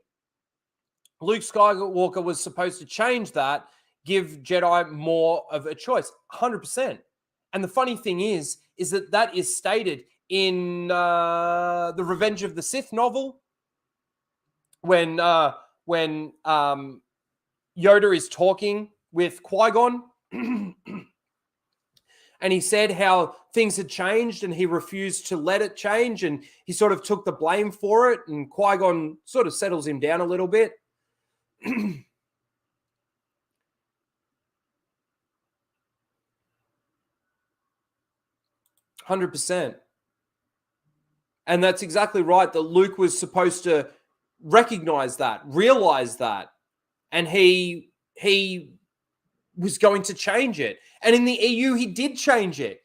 He gave people choice. You're allowed to have your attachments. You're allowed to get married. You're allowed to have kids in Luke's Jedi Order. Now, a lot of people like to say that, oh, that's because he wanted to fuck a hot redhead. Right? There might be some truth to that. But no, if you look at it based on just the lore and what the evolution of the Jedi, it was because he learnt from Yoda. He learnt from Obi-Wan that these were problems, that these were the issues that they had.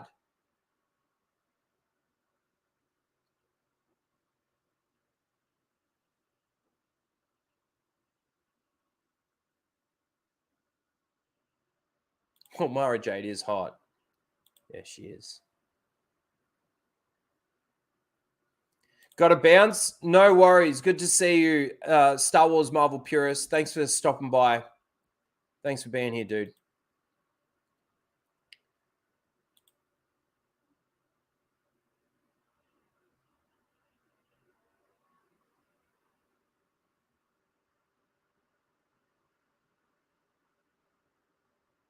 This is the thing. Like I mentioned Echo Base Network before. They have done some videos and they've done some things that I agree with, right? But I'm sorry, Disney Lucasfilm, Disney Star Wars has given me nothing to give them the benefit of the doubt right? When it comes to anything Star Wars. Nothing. And when I see problems with the storytelling, when I see problems with the lore, when I see problems with the jangling keys, I'm going to state it. I'm going to put that out there. But some people that seem to be sitting on my side of the fence seem to have this thing where it's kind of like, okay, I'm just going to give this a pass. Now, they're well within their right to give it a pass if they really feel that way.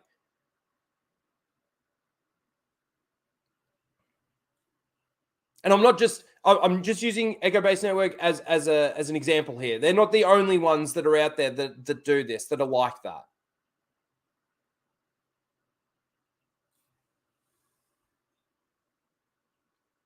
Sick of the rumors. I'm sick of the fucking rumor mill. I'm sick of the sources.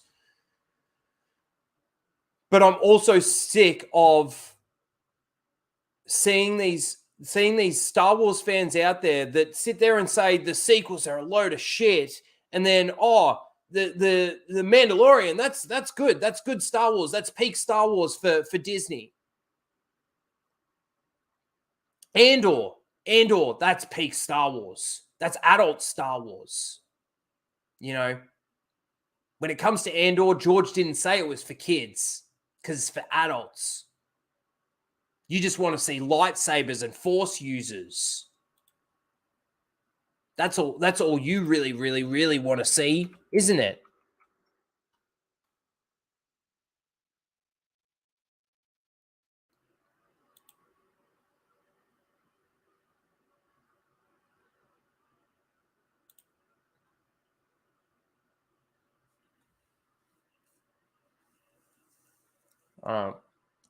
We will come back to Star Wars, but I'm going to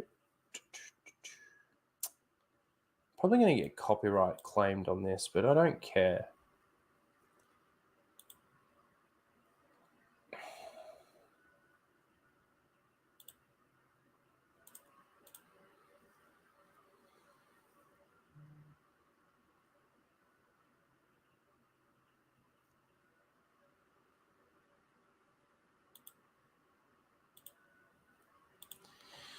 So obviously Oppenheimer has hit theaters. And I must admit, I'm looking forward to seeing this. I really want to see this movie. Whether or not I actually do end up going and seeing it in theaters, I don't know. I don't have any plans to at this stage, but you know, this kind of movie, I kind of wouldn't mind seeing it in theaters, but again, we'll have to see. But this was a 5-minute trailer that they came out with.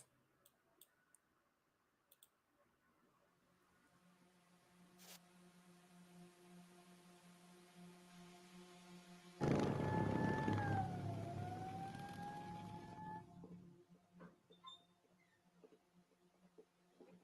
me know if anyone in the chat has actually seen this movie yet. Thanks for convening at short notice. I can't believe it. Well, here we are. This is atomic test. The Russians have a bomb. We're supposed to be years ahead of them, but what were you guys doing in Los Alamos?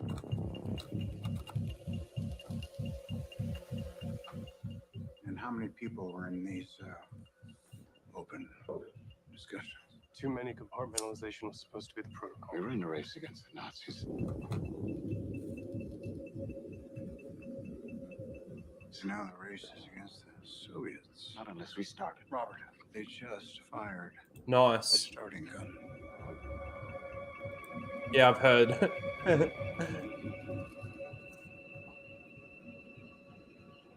What's the nature of the device they detonated? Data indicates it may have been a plutonium implosion device. Like the one you built at Los Alamos. A secret laboratory. In the middle of nowhere. Keep everyone there until it's done. Why? If we don't let scientists bring their families, we'll never get the best. Build them a town. Why would I leave my family? I told you, you can bring your family. I'm not a soldier, Abby. A soldier? He's a general. I've got all the soldier I need. What can I tell them? As much as you like, until you feel my boot on your balls. You know isotopes, and you know explosives. But you can't tell us what you're doing. Why would we go to the middle of nowhere for who knows how long? For a year or 2 or 3. It's about unleashing a strong force. Before the Nazis do. Oh my God. How about because this is the most important thing to ever happen in the history of the world? You got a little town. Everybody will go crazy.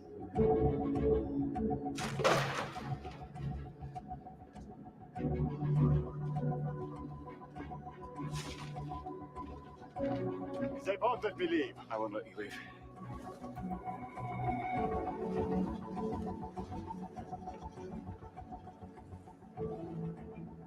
It's happening, isn't it? That's funny.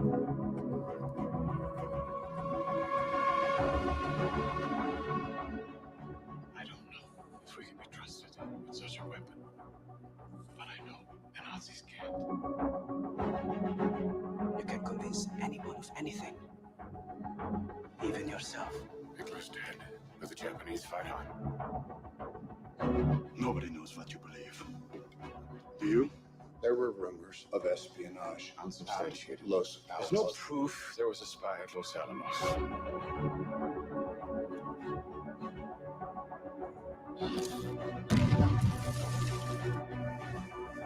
You felt your judgment was sound on who on the team could be trusted. No one is leaving Los Alamos.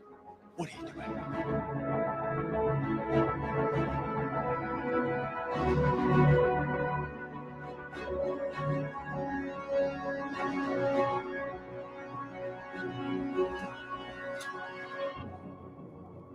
Well, we had a moment where it looked like the chain reaction from an atomic device might never stop. Are we saying there's a chance that when we push that button, we destroy the world? Chances are near zero. Near zero. What do you want from theory alone? 0 would be nice.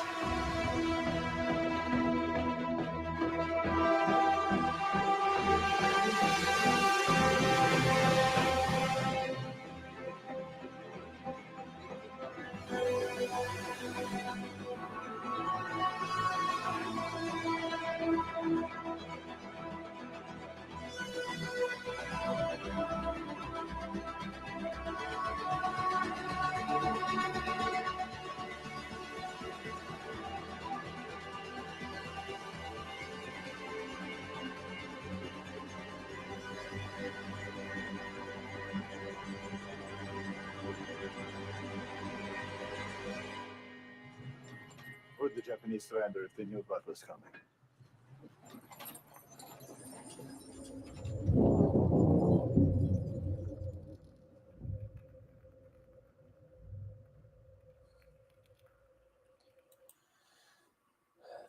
Now, this is how you advertise a fucking movie. Even the behind the scenes stuff that they're showing, like some of this, we won't watch all of this. This is a national emergency. Allude to this. This is not a film. This is an experience. It is a heart in your mouth thriller. I've been interested in Oppenheimer's story for a long time. At some point, I learned this key piece of information that in the lead up to the Trinity test, they were dealing with the very small possibility that when they pushed that button, they would set fire to the atmosphere of the Earth and destroy the entire planet. And yet, they pushed that button. I wanted to take the audience into that extraordinary moment in human history. 3, 2, 1, 0. Just even listening to that really quickly there, like, again, look at the differences between the way that they're talking about this movie and the way that they were talking about Barbie and the way that they were talking about Miss Marvel and what they were actually talking about. This gets you engaged in what the movie is actually about. Now, you know, obviously it's based on history. It's based on real events. And, you know, I must admit, I do love my true story movies. You know, you sometimes they can be a bit glorified, but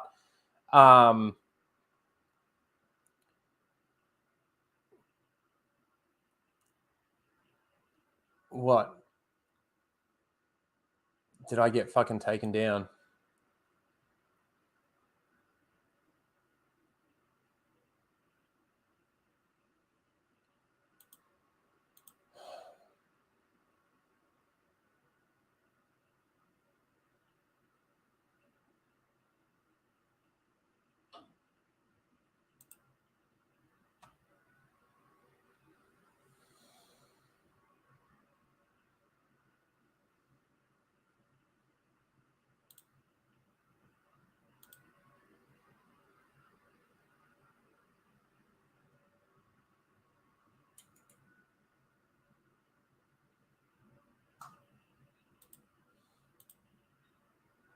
Come on.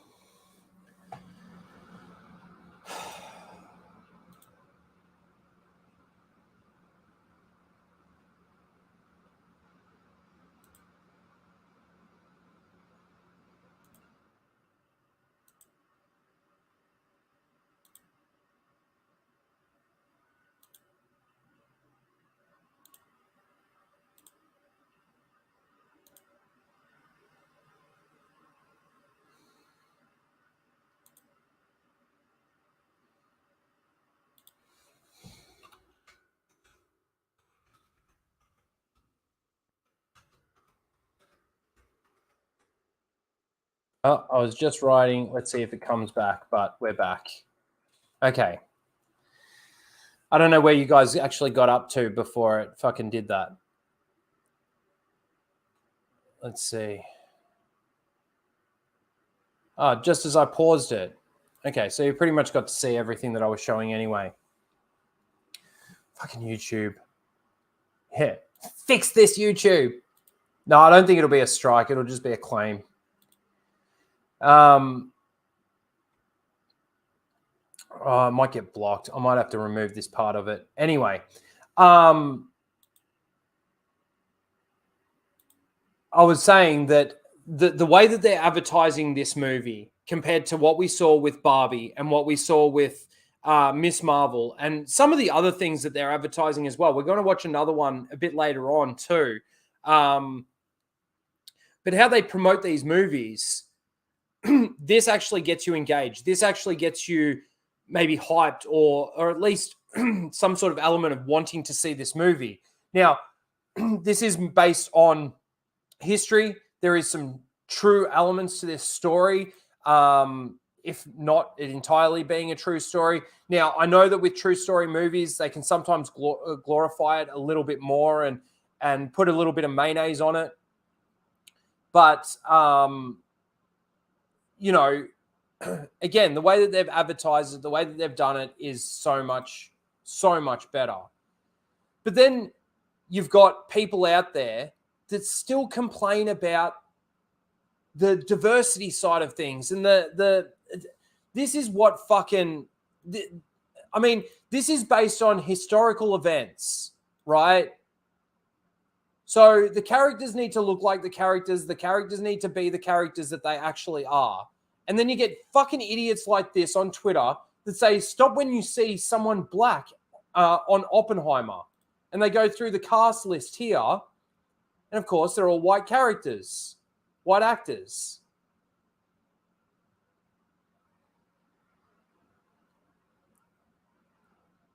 What do these people want? They literally want to change history for what? For an audience today?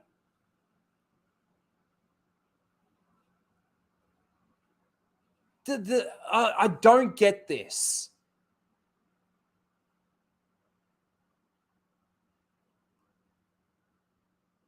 Yeah. Stop when you see someone white on Soul Plane. Dude, I just this does my head in. It's not changing history. They have no clue what the history is. No, that's true. That's very true. But it's like with the recently there was the whole Cleopatra thing, right? You know, they had to make Cleopatra black.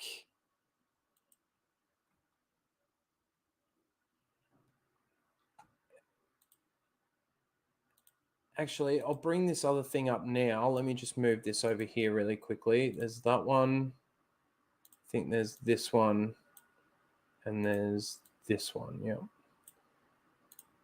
But again, okay, we've sort of contrasted it with the way that they advertise Miss Marvel, the way that they've been advertising Barbie, and all of that sort of thing. We watched those trailers and things for Oppenheimer, and people are complaining that there's no black characters. There's not a diverse cast in Oppenheimer, even though it's based on historical events, right? But then you've got something like, and I did a video on it, Snow White. Now, again, I don't care. It's a it's a fairy tale, all of that sort of thing. But the point is that they're basically trying to change it for modern audiences, which I still don't understand what that actually means. And it's honestly pathetic to me. But this is how they decide to basically advertise and do an interview for Snow White. That the cartoon was made 85 years ago, and So what? Her skin is white as snow. Who is the fairest of them all?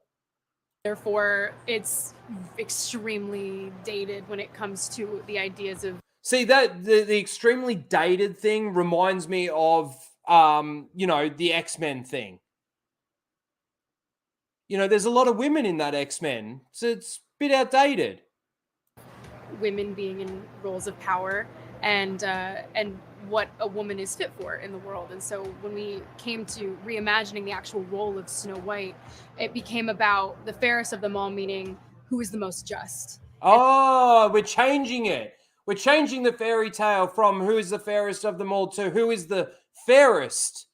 Who's the most fair? The most just. Who can become a fantastic. So how do you justify that in Snow White and saying that her skin is white as snow? Leader. And the reality is, you know, Snow White has to learn a lot of lessons about coming into her own power before she can come into power over a kingdom. Also, the fact that she's not going to be saved by the prince, and she's the proactive one. And I'm sorry, but Gail, you're losing me here, girl. You used to have a lot of respect. You used to be like, you know, well, you're still hot, but like, you know, I don't know. This whole thing. She's the one who set the terms. Oh, she's the one that sets the terms. Is what makes it so relevant to where we are today. Oh, to where we are today. It makes it so relevant to where we are today. Let's take a look at the next one. You said you were bringing a modern edge to it on stage. What do you mean by that? I just mean that it's no longer 1937, and we. Now, this is the thing that you'll notice from all of these clips is that it seems like they've sat down with a press fucking person and they've basically prompted them. Make sure you mention these things. Make sure you say these things. Look at this cock over here. Absolutely wrote a Snow White that is not going to be saved by the prince. Oh, it seems like every time we talk about it, you've got to reiterate that she's not going to be saved by the prince. Not. You got to make sure she's not saved by the prince, okay? Make sure you say that she's not going to be saved by the prince. She's got to come into her own. Not going to be saved by the prince, and she's not going to be dreaming about true love. She's dreaming about becoming the leader she knows she can be. True love is evil. And the leader that her late father told her that she could be if she was fearless, fair, brave, and true. And so it's just a really incredible story for, I think, young people everywhere. Oh, see how she throws in the fair in there? To see themselves in. Snow White is running for president. I'm launching my campaign. God. Let's just take a look at one more, shall we? First version of Snow White was like 80 something years ago, so it's kind of dated. The version that we have, Snow White is much more proactive. She's not going to be saved by the prince. Oh, what? Hang on a second. I'm sure we haven't heard this before. She's not going to be saved by the prince? She's going to, you know, get her own agent. First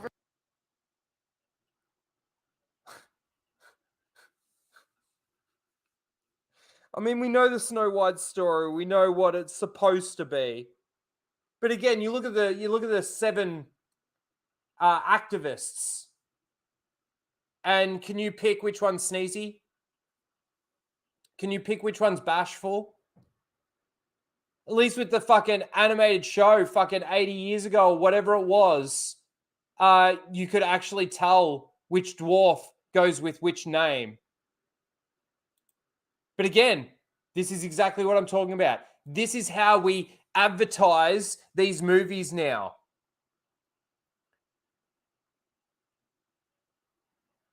It's not 1930s anymore. Fuck, we lost a fair few viewers because of that fucking thing. Sorry, guys.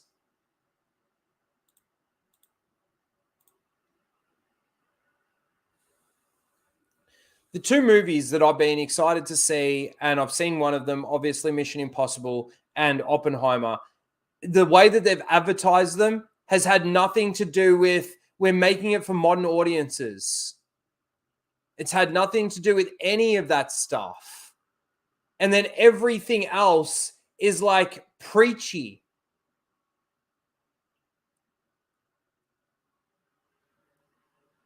We're making it for modern audiences. It's no longer who is the fairest of them all. It's who's the most just. That's going to be how they justify that. It's... Hello, Pookie. Fuck off. Oh... Let's be honest. She's hot, but she can't act. Hey, I thought she did pretty well. I actually kind of liked her character in Fast and Furious. I thought she was... she can act. I think she's not too bad. She's not the greatest actress in the world, but I think she's all right. It worked. 2 more viewers. It did. Oh, but yeah, you see what I'm saying, right? Like the movies that tend to be the ones that are most anticipated, especially for somebody like me, seem to be promoted well, where they're actually telling you what the movie's actually going to be about, or a little bit about the what you're going in for, as opposed to something like Snow White or something like Barbie, where it's been promoted as like, I don't know, down on the patriarchy. That's really what I see. She's not going to be saved by the prince. In all 3 interviews, Gal Gadot made sure that she came out and said she's not going to be saved by the prince.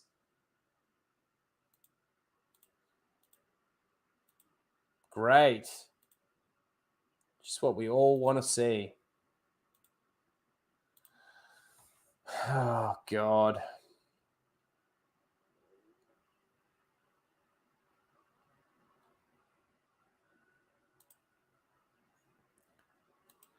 Fuck, while we're just taking a little pause here, I'm just going to give the Full Aussie channel a plug again.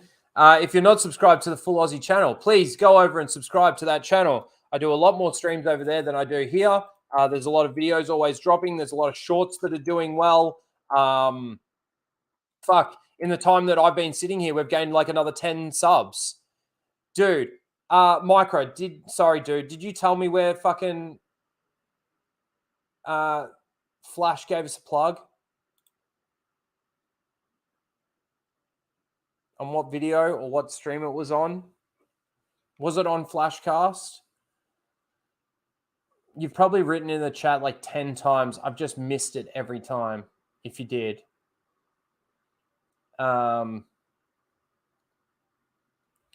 Did you DM him by chance? It was on Flashcast. Thank you. I can't tell you a timestamp, damn it. Do you know what they were actually talking about? you know, like, because I could sort of try and scroll through and find what the topic was that they were talking about. But that's awesome. Flash is awesome. Flash has helped me so much in the last fucking, I don't know,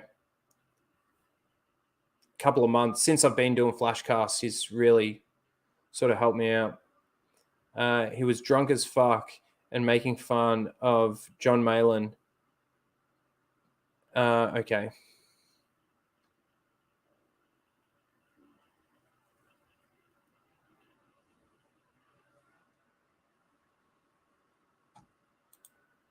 I might have to go back and just see if I can. I'd like to see what he said. I'm kind of pissed I wasn't there for that. But Flash is awesome. And yeah, if you guys don't know, I have been obviously going over onto Flashcast. It's been a lot of fun, and yeah, love talking with those guys. Rhino hates the chat. Only sometimes. No, I love you guys. You guys are awesome. All right, let's just check this out, and then we'll get back into this. All right, let's go back to some Star Wars stuff. So this came out. Now, I believe that John Boyega has come out and corrected this or something, saying that that's not exactly what he said. It is quoted that he said some of this kind of thing.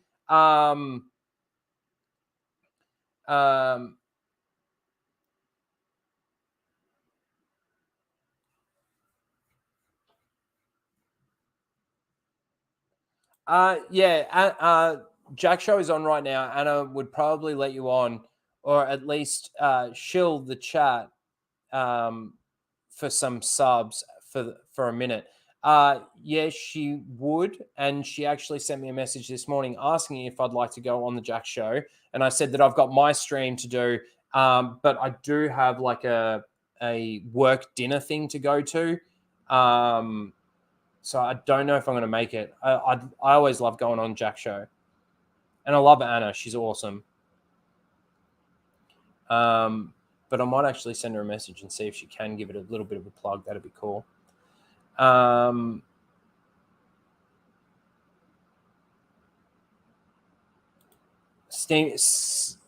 Stream Snipe Jack Show. All right, we'll do it for a minute. Let's see what they're talking about. I love those guys. It's really cool. Like, I got to get to know Cecil a little bit because obviously after Jack Show and after one of the Flashcasts, I think it was after one of the Flashcasts, or maybe it was after Jack Show. I can't remember. Sort of sitting backstage and chat. Got to chat with Cecil a fair bit. He's a good dude. All right, let's stream Snipe a little bit. What is it? What is it? A lady in the streets? In the streets and a No freaking Cecil. sheets. That's what I'm looking for. Nina, John, and Try more shallow relationships. That's probably why she invited me, because there's no Kelsey and no Cecil.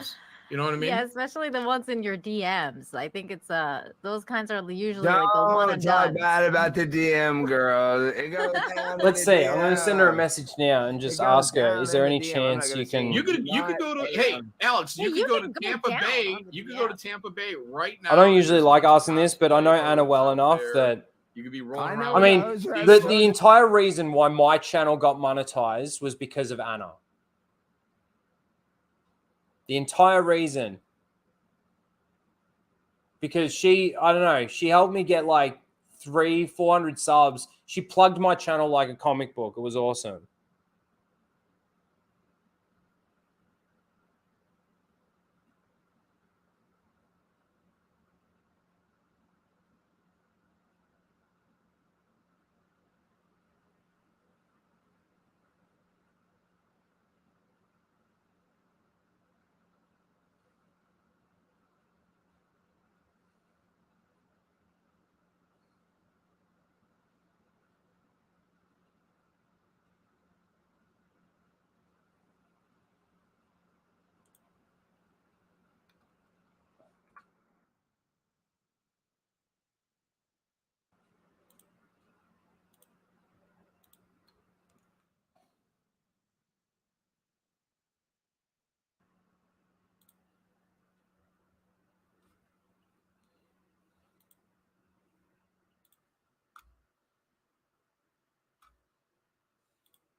Bacon Yeah, fat well, on your face. yeah, I know.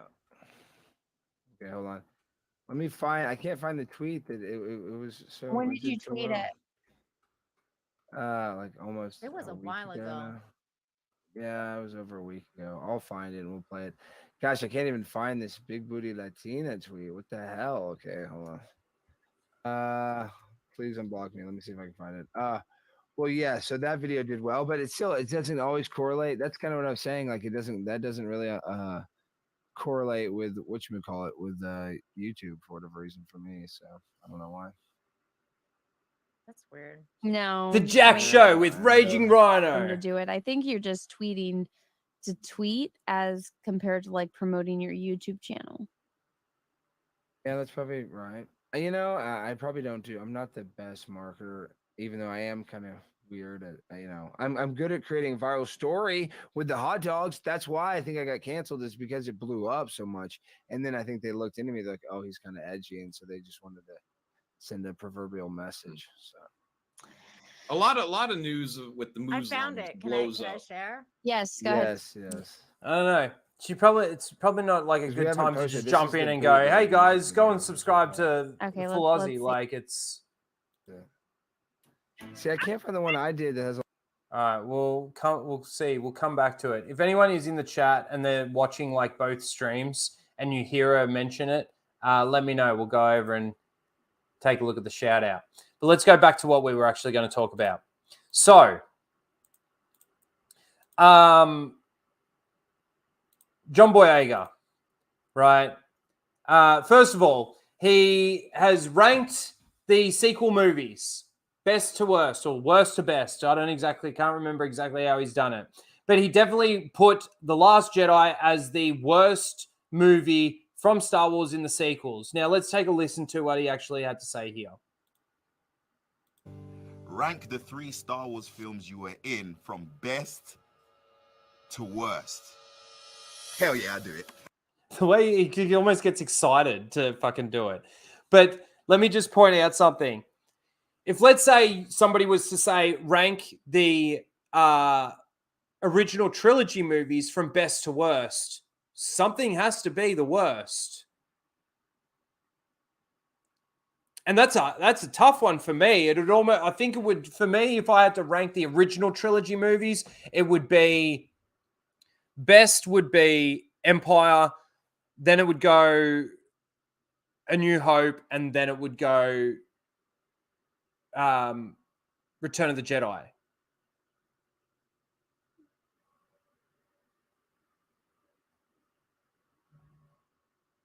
But again, you've got to put one in the worst category, and I don't think that Return of the Jedi is all that bad. I don't think it's like a horrible movie by any stretch, but you still got to put one there. Get what I'm saying?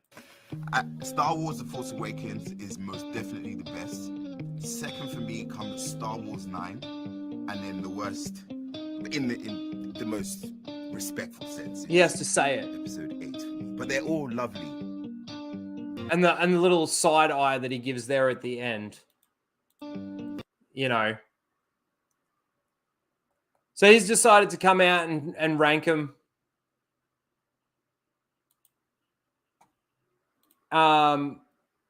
So yeah, all right, good. But then we've also got a little bit more news. Hang on, sorry, 1 second.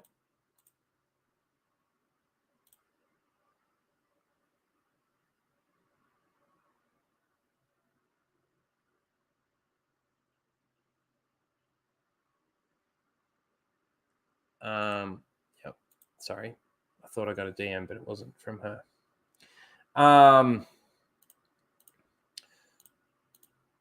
Okay.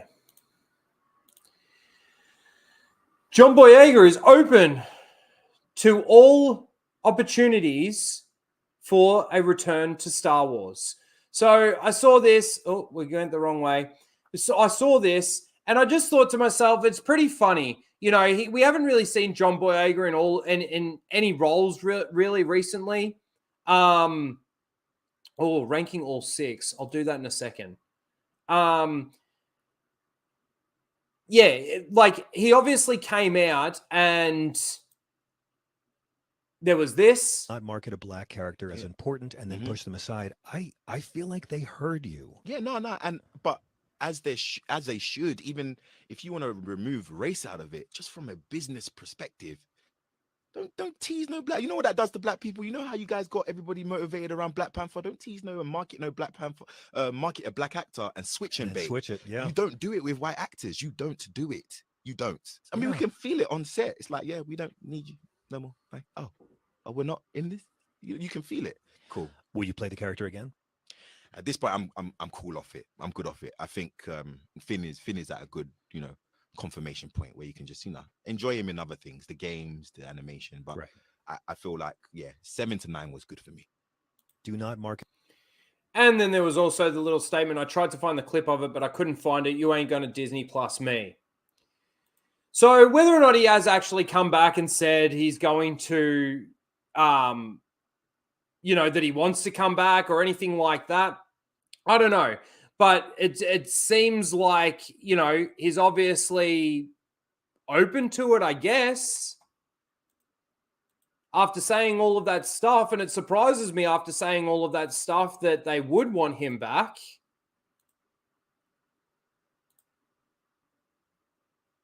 And there's a lot of reports of it too. Hang on. There's, I completely missed this one. IGN. Same thing. John Boyega is open to returning to Star Wars. Okay. Doesn't surprise me in the slightest.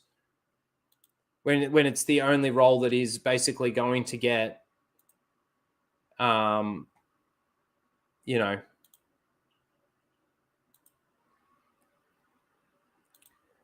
I don't.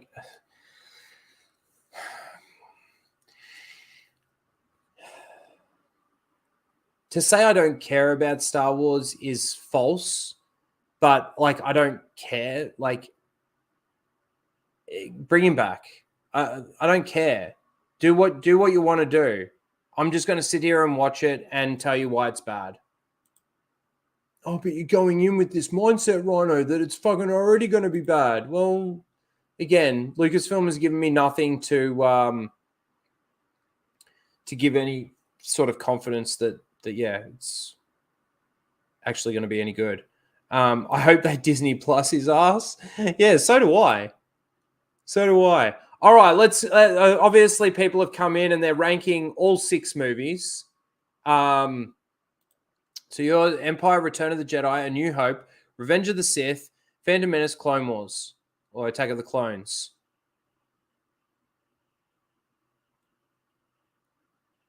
That's fine. You don't have to be sorry. That's cool. Soul Assassin says Empire, Revenge, Return, New Hope, Clones, and Phantom. Did I miss someone else?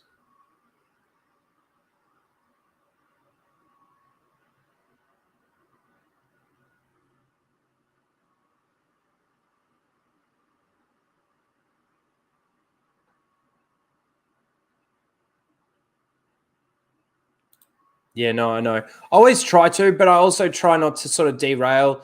I might try and see if I can, now that Flash has even given it a plug on Flashcast, I might see if it's all right if after, let's say, EVS talks about his comic book or something, if he'll let me sort of shill the channel a little bit. Melissa Lord says Empire, Star Wars, Sith, Jedi, Phantom, and Clones. Alora says Return of the Jedi. Ooh. Revenge of the Sith. Ooh. Empire. Phantom Menace. New Hope. Wow. And obviously that means Attack of the Clones is last. All right, let's see. Mine goes...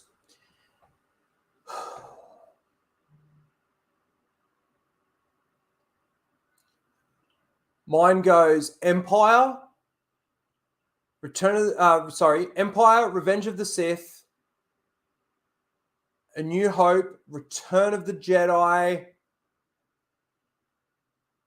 Oh.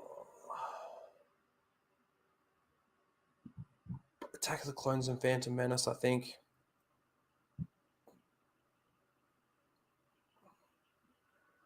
No. No, Phantom Menace and then Attack of the Clones. And again, I've got to point out, like, there's some really good moments in Attack of the Clones. There's some really good moments in Phantom Menace.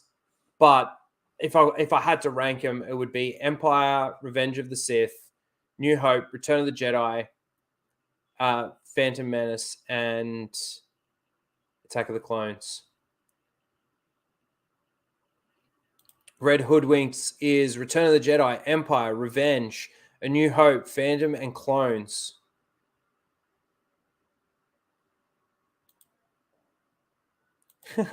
Your list is wrong, Rhino. Phantom should be number one.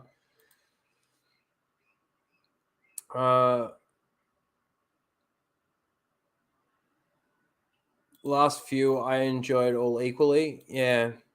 It's kind of the thing with like Phantom Menace and Attack of the Clones for me. Like I sort of enjoy those two sort of equally. But the reason why I put Phantom Menace before Attack of the Clones is because of the Duel of the Fates, really. It's just it's the fight in that is it's more impactful. It's got a lot more weight behind it. I don't know if I got yours, Cell Shade. Sorry if I'm repeating it, but I can't remember now. Empire, New Hope, Return of the Jedi, Revenge of the Sith. There you go. You got all three originals, and then Revenge of the Sith, Phantom, and Clones. Talskibio is Empire, New Hope, Revenge of the Sith. Oh, pretty much the same, except for those last two. There's Cell Shade. Oh, no, that's no, sorry. And Return of the Jedi and Revenge of the Sith are swapped around. Rono hates sand. I do. It's coarse and rough. Gets everywhere.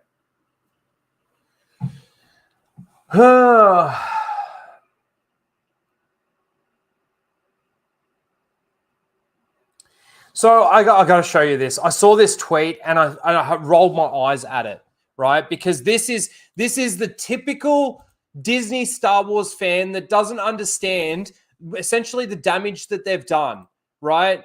So this is the tweet. Why did Yoda say Luke is their last hope when there were other Jedi in the galaxy? And she and he or she, I don't know. Do we have pronouns? No one gives a fuck.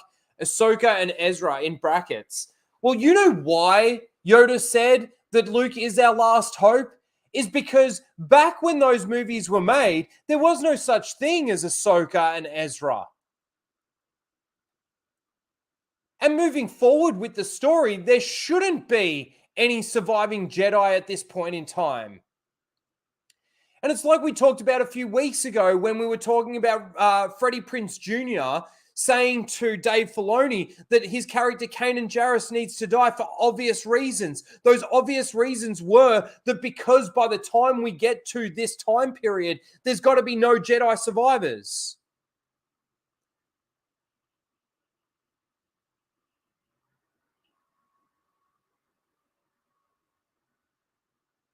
It's exactly right. They didn't exist. And this is exactly what I was sort of just saying. Like, this is where Disney has fucking gone off the rails with this stuff. I can't stand how many Jedi survivors there are. I mean, you could put inside those brackets fucking 10 more. Carl Kestis, Grogu, fucking the Jedi that saved Grogu. Whatever happened to him? Who knows? G'day, Jace. Good to see you. And thank you for always inviting me on. I appreciate the invite to come onto your stream. I'm sorry, most of them I can't make because I'm at work majority of the time that you end up streaming. But I appreciate it all the same. But this is just stupid. This is just stupid. Why did he say it? Because these characters didn't exist, and neither did any of the other Jedi survivors. It's actually really easy to answer. It's really clear. There was also this meme that I saw. I'm getting my own spin-off. Your own spin-off? Ahsoka, the entire Clone Wars is your spin-off. It's kind of funny. It really is.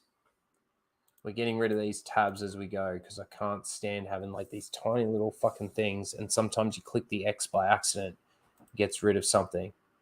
But yeah, that's a stupid thing to say in regards to why Yoda said that. I mean, Yoda said that there was another, and the other was Leia. And it was all explained in the movies. It wasn't like we had to read something else to understand why Yoda was saying, no, there is another.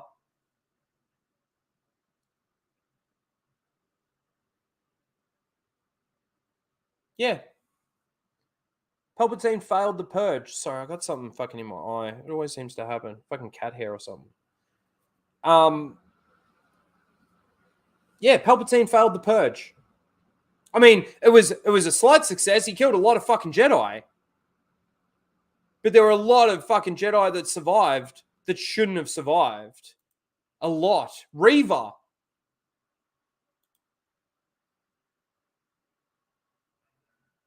Yes. 2 + 2 = balance. Fucking idiot. And the fact that he even just says 2 + 2. What does that mean? What does that mean? Now, Freddie Prinze Jr., 2 + 2 = balance? Because there was 2 Sith. You had Vader and Palpatine, and you had Obi-Wan and Yoda. But now we got Ahsoka, we got Ezra, we got Kanan. He's a Jedi survivor. We've got Cal Kestis. The list goes on and on and on and on and on. Reva, the Jedi that goes and sees Obi-Wan in the middle of the desert, in the middle of nowhere on Tatooine in the Obi-Wan series.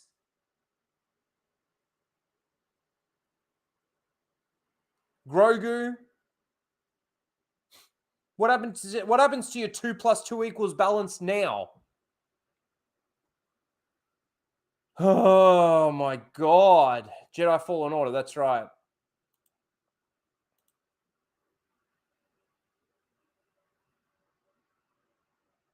So the rule of 2 applies to the Jedi now. Great. No, and this is the thing. Disney has decanonized what the rule of 2 means. It's 2 Sith to rule them all because of all the Inquisitors and all the Jedi survivors that turn dark. And apparently in this Ahsoka series, those 2 dark Jedi that are in there, I don't think they're Sith, but the 2 dark Jedi that are in there, ex-Jedi survivors. The list goes on and on and on and on. Never stops. I'm sorry, guys. I do need to run to the bathroom really quickly. I'm going to play something. What do I play, you guys? Do we just do that same clip again?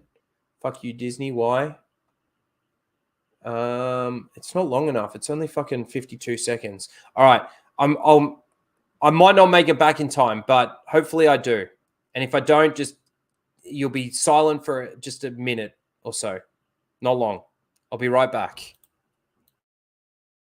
I said Lyndon would go to the tree and do some ASMR for you, Lethal. In your honor. I'm so sorry. He'd be hugging that tree. And then he'd be punching it and slapping it, going, "You took my friend."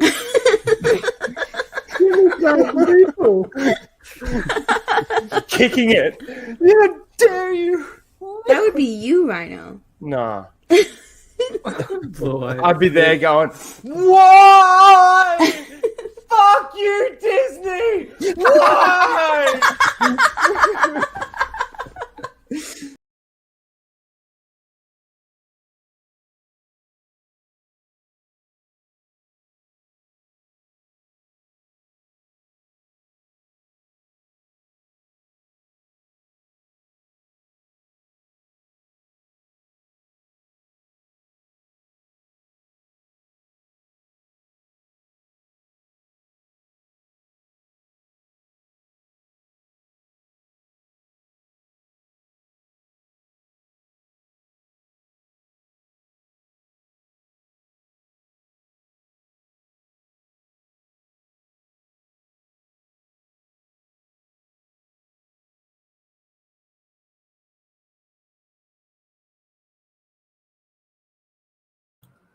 See, not long enough.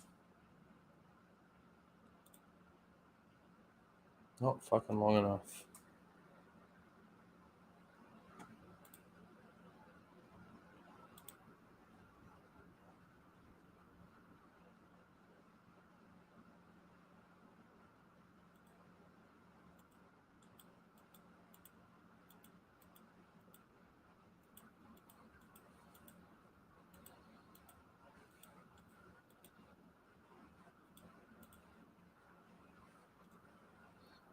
Anyone keeping up with the Jack show?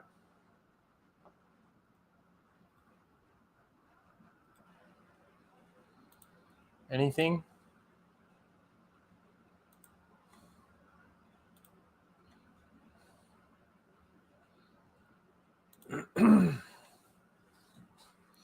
Now let's go to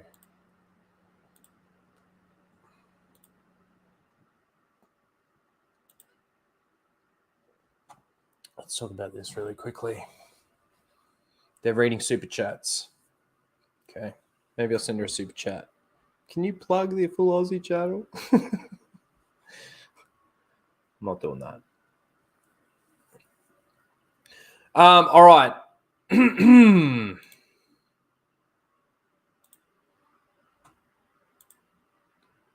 me just check here. Yep, we're all good over in Streamlabs. All right. It's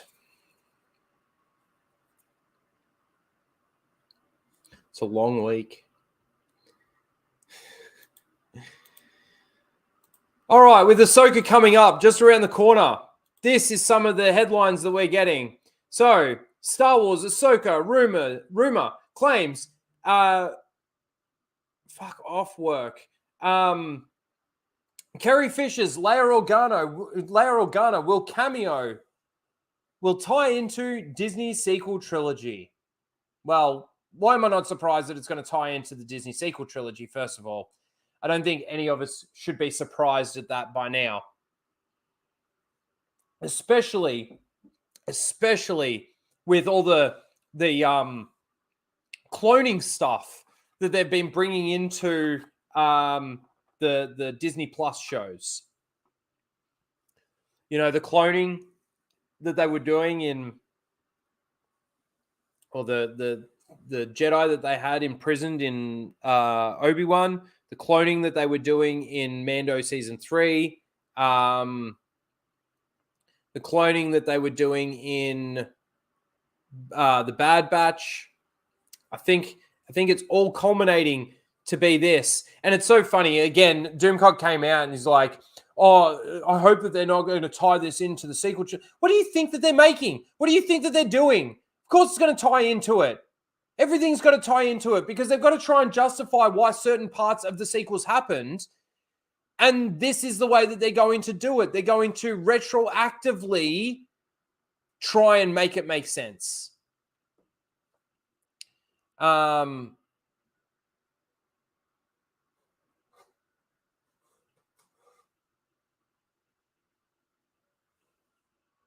Yeah. Sorry. It's just reading a little bit of the chat there. So this is the jangling keys. This is the, what, are they going to have Leia teaching Ahsoka something? You know, because Leia is now the Jedi Master. Is that where we're going with this?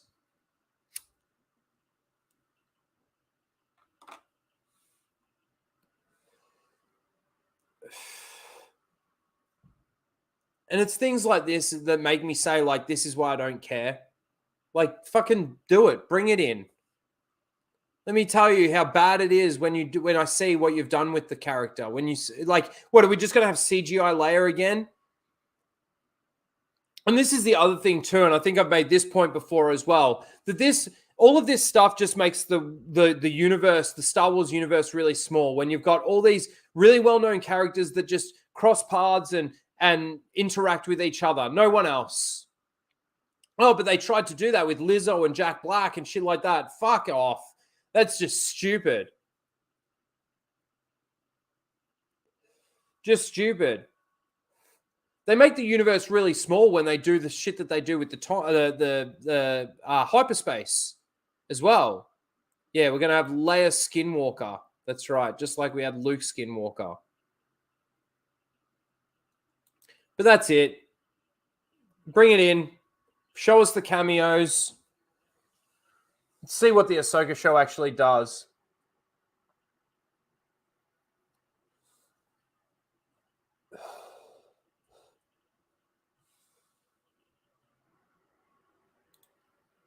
Ahsoka is going to suck, and the Acolyte is going to super suck. Yep. Speaking of the Acolyte, let me move this over to here really quickly. All right, seeing as you brought it up, I'll quickly talk about this. So I did a video on this, of course. Just the fact that they've got a $50 million pre-production budget for the Acolyte, right? It's quite high.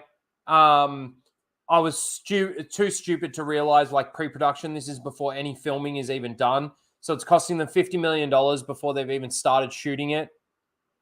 You know, obviously with it's what, $5.5 million more than it was for Rogue One back in 2016.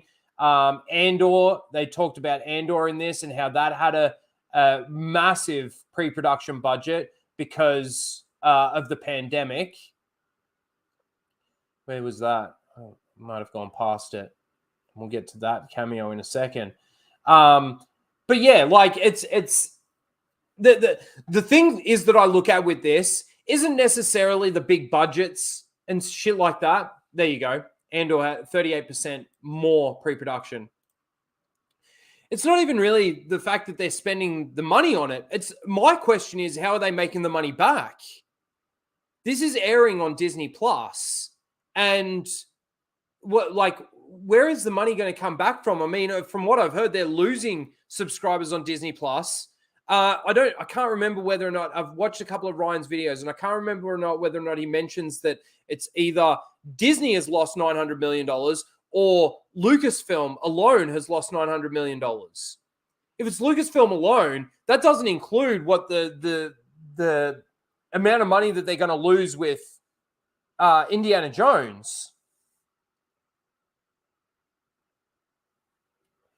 But again, it's how they're promoting this, right? So I did mention this as well. Apparently, there's a rumor going around that Keanu Reeves is going to have a cameo. And of course, a lot of the fan cast people that want to see Keanu Reeves as Revan are assuming that it's actually going to be Revan, right? So this is from CBR. Keanu Reeves as Darth Revan is perfect for the Acolyte. Now, I completely disagree because Darth Revan, unless you're going to have him as a Force ghost, which you can't, because it has been stipulated in canon that Qui-Gon is the first being to actually be able to become one with the Force, didn't complete the training, so can't manifest himself, which they, of course, retcon that. But how do you do this? How do you bring him in as Revan when Revan's supposed to be a character from thousands of years in the past, and this takes place 100 years in the past or 100 years before the events of the Phantom Menace? And this is, of course, supposed to tie into the entire, like, High Republic bullshit and all of that sort of stuff, right?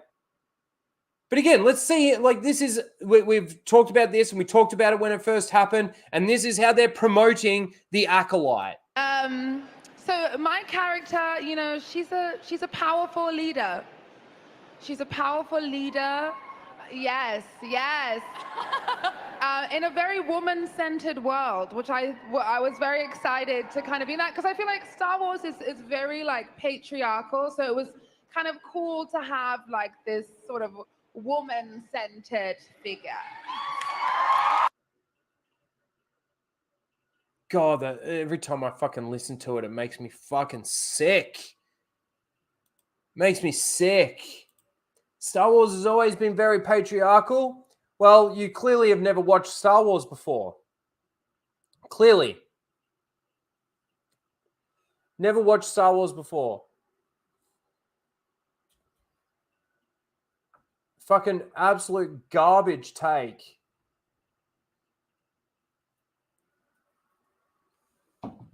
Fucking terrible, terrible, terrible take.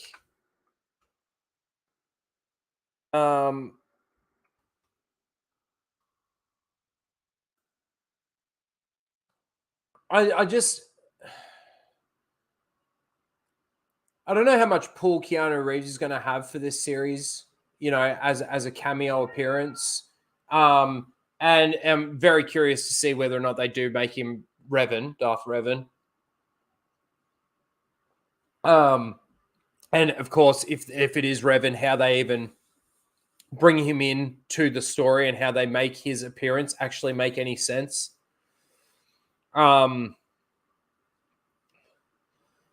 There's no way for Revan to come back. His spirit is one with the Force, and that's true. It is, isn't it? Is it?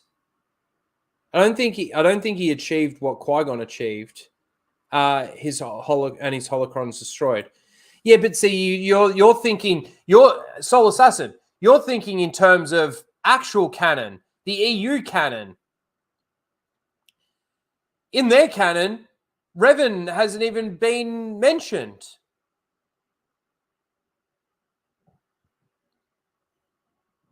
They can't afford Keanu. Well, with a $50 million pre-production budget, maybe they can.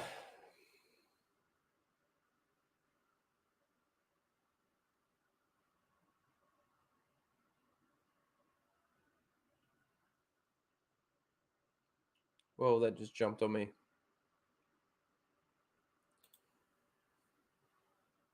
EU is the only canon. I agree with you. But you got to remember, this is Disney Star Wars. This is Disney Lucasfilm, where that doesn't exist.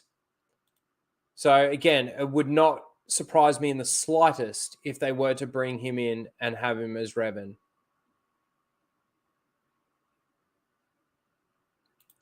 Yeah, Revan's spirit split in two, and the light side became a ghost, okay, and the dark side was killed.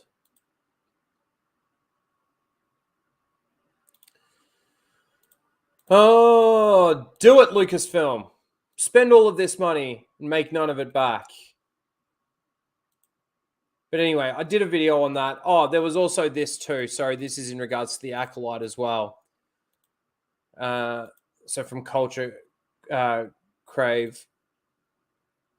If you love the fight sequence with Qui-Gon, Obi-Wan, and Darth Maul, you're going to enjoy this show, The Acolyte. Really? But I thought, like, the criticism against us is like all we love is lightsabers and Force and But if you like these things, you're going to love The Acolyte. Okay. Let's see. Let's actually see. You know, Leslie Headland. I love all the Star Wars. Let's see.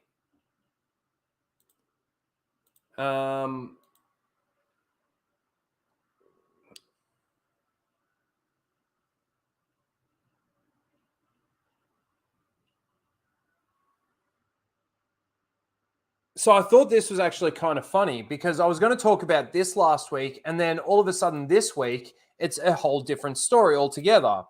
So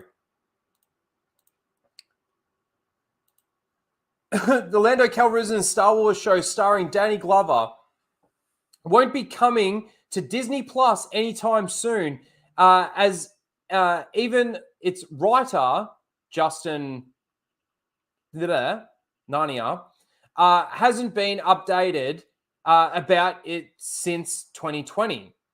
And then it says, writer of Lando Calrissian has no idea what's going on with it. Okay? And this is from IGN. And this came out on Twitter on the 19th of July. Then, on the 28th of July, Danny and Stephen Glover have reportedly signed on to write Lucasfilm's upcoming Disney Plus Lando TV series, according to a new report. So what happened in that time? Or are we just bullshitting our way through this stuff? Literally a week. 9 days. We go from this writer here of the series has no idea since 2020 what's going on with this series, to apparently Danny Glover and Stephen Glover is going to be writing it. I wonder if in this series we're actually going to see Lando stick his dick in a droid. That's the Disney seals, that's probably what they want. We've got to give the audience what they want.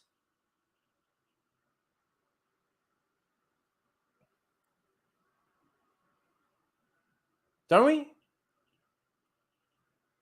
Sounds like fake news. Does, doesn't it? Does, doesn't it? Very interesting, though, how we go from one side of the coin to the other in within a week. And, like, do we know anything about it? Not really. Anything that's been talked about now with Star Wars all revolves really around Ahsoka and the Acolyte. But I just thought it was funny to see that, Thought it was funny. All right.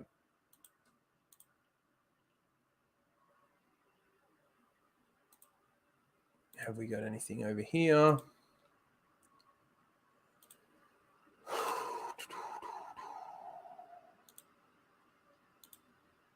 No, we're good. All right. Now, I need you guys' help with the seal of the week, and we'll start wrapping this thing down. Okay. So, Star Wars Holocron essentially has 2 nominations this week, but you guys need to pick one, right? So, for one is this take here. If you want to pick this one and then 2 in the chat, and then we'll put them in, and then we'll go through the nominations. So, live action Thrawn looks so amazing.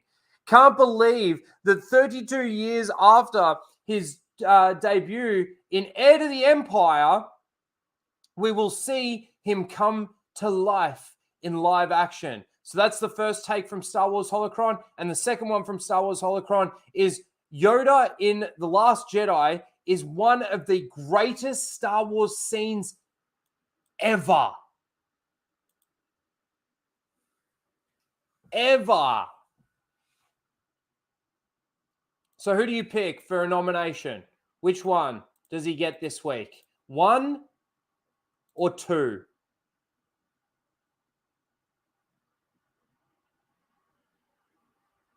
Elon Thrawn. 1 or 2?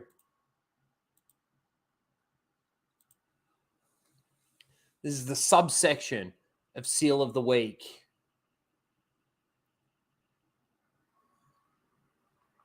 2, yeesh, 2, 1, first. Oh, geez, it's almost split here.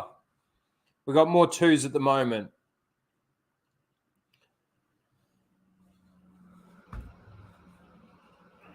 There's no wrong answers. But they're both deservedly could be a Seal of the Week. 2. All right, it's 2. So we're getting rid of Thrawn. It's all right. There's one in here that's a Thrawn one as well. All righty, guys. Let me find it. Where is it? Fuck. Here it is.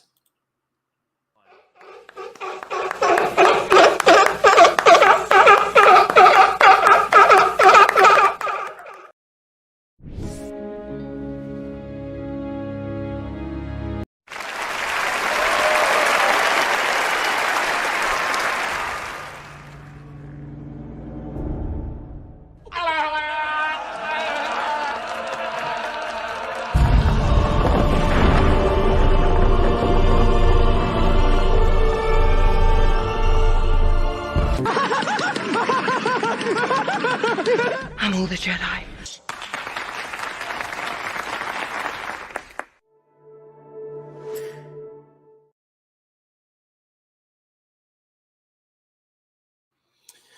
All right. Here we go. Are you ready?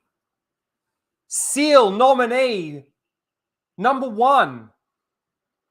Or Seal of the Week nominee number 1. Fucking, I hate the pronoun, fucking idiots. Anyway, George Lucas. I'm about to film the most emotional duel in Star Wars history. Dave Filoni, hold my beer, teacher. And obviously we've got Revenge of the Sith fight and the fight from Rebels between Ahsoka and Vader.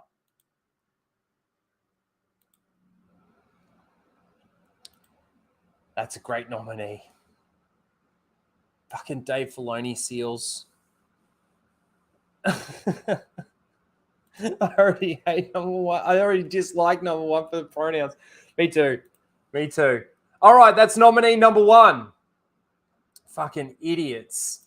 Nominee number 2 is one of the best moments in Star Wars history. And that, I don't know if I can play all of this.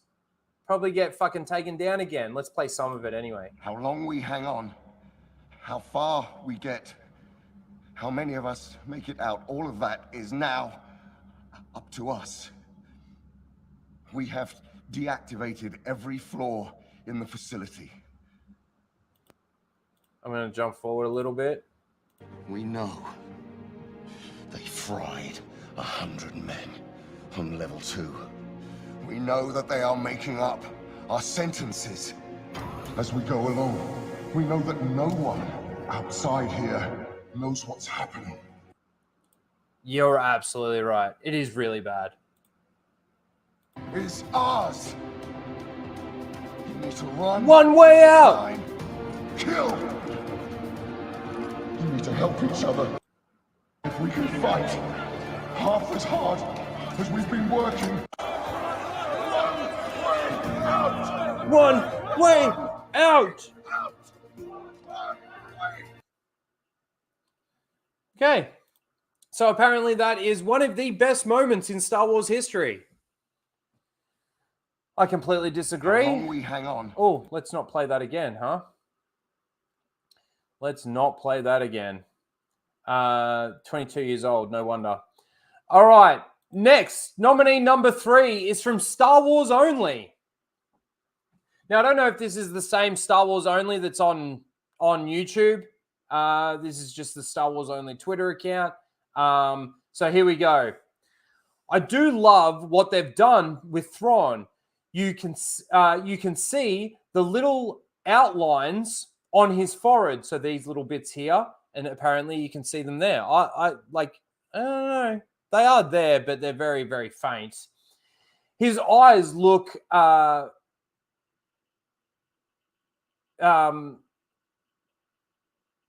spectacular, which is obviously important. And you know the voice will be perfect. Cool, calm, and collected. I don't know about you, but I look at this live action picture of Thrawn and it annoys me. It doesn't look right. And look, again, with the entire Ahsoka thing and the Heir to the Empire stuff and all of that sort of shit that they're basically feeding off of, it's going to be bad. I've already foresee it. It's going to be bad. But yeah, he looks great because you can see the little humps on his forehead and his eyes look spectacular.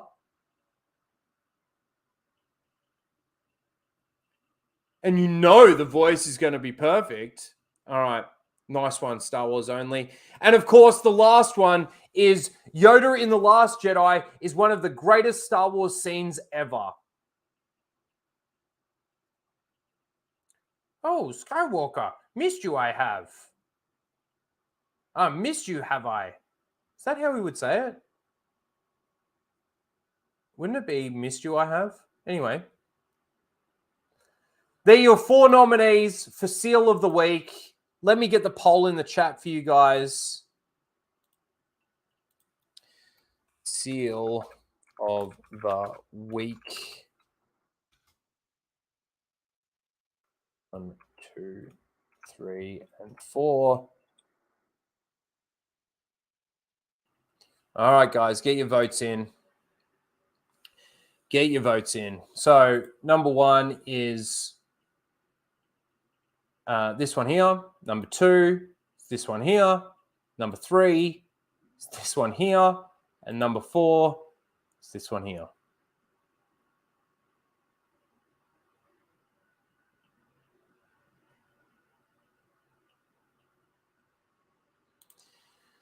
All right, well, we're waiting a little bit for that. I got sent this video. I don't know if we're going to really watch it all, to be honest with you.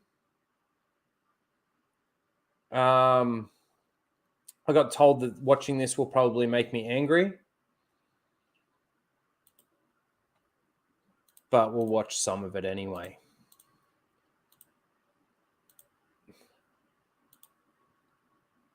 Are you going to show it? Hello? It's not showing anything. Let me try again.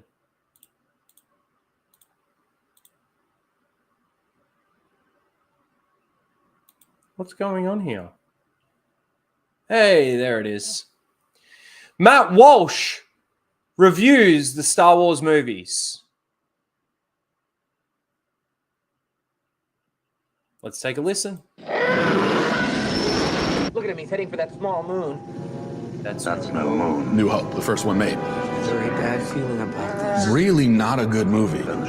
It's really not that good. Hey! My sons are major into Star Wars now. I don't know how it happened.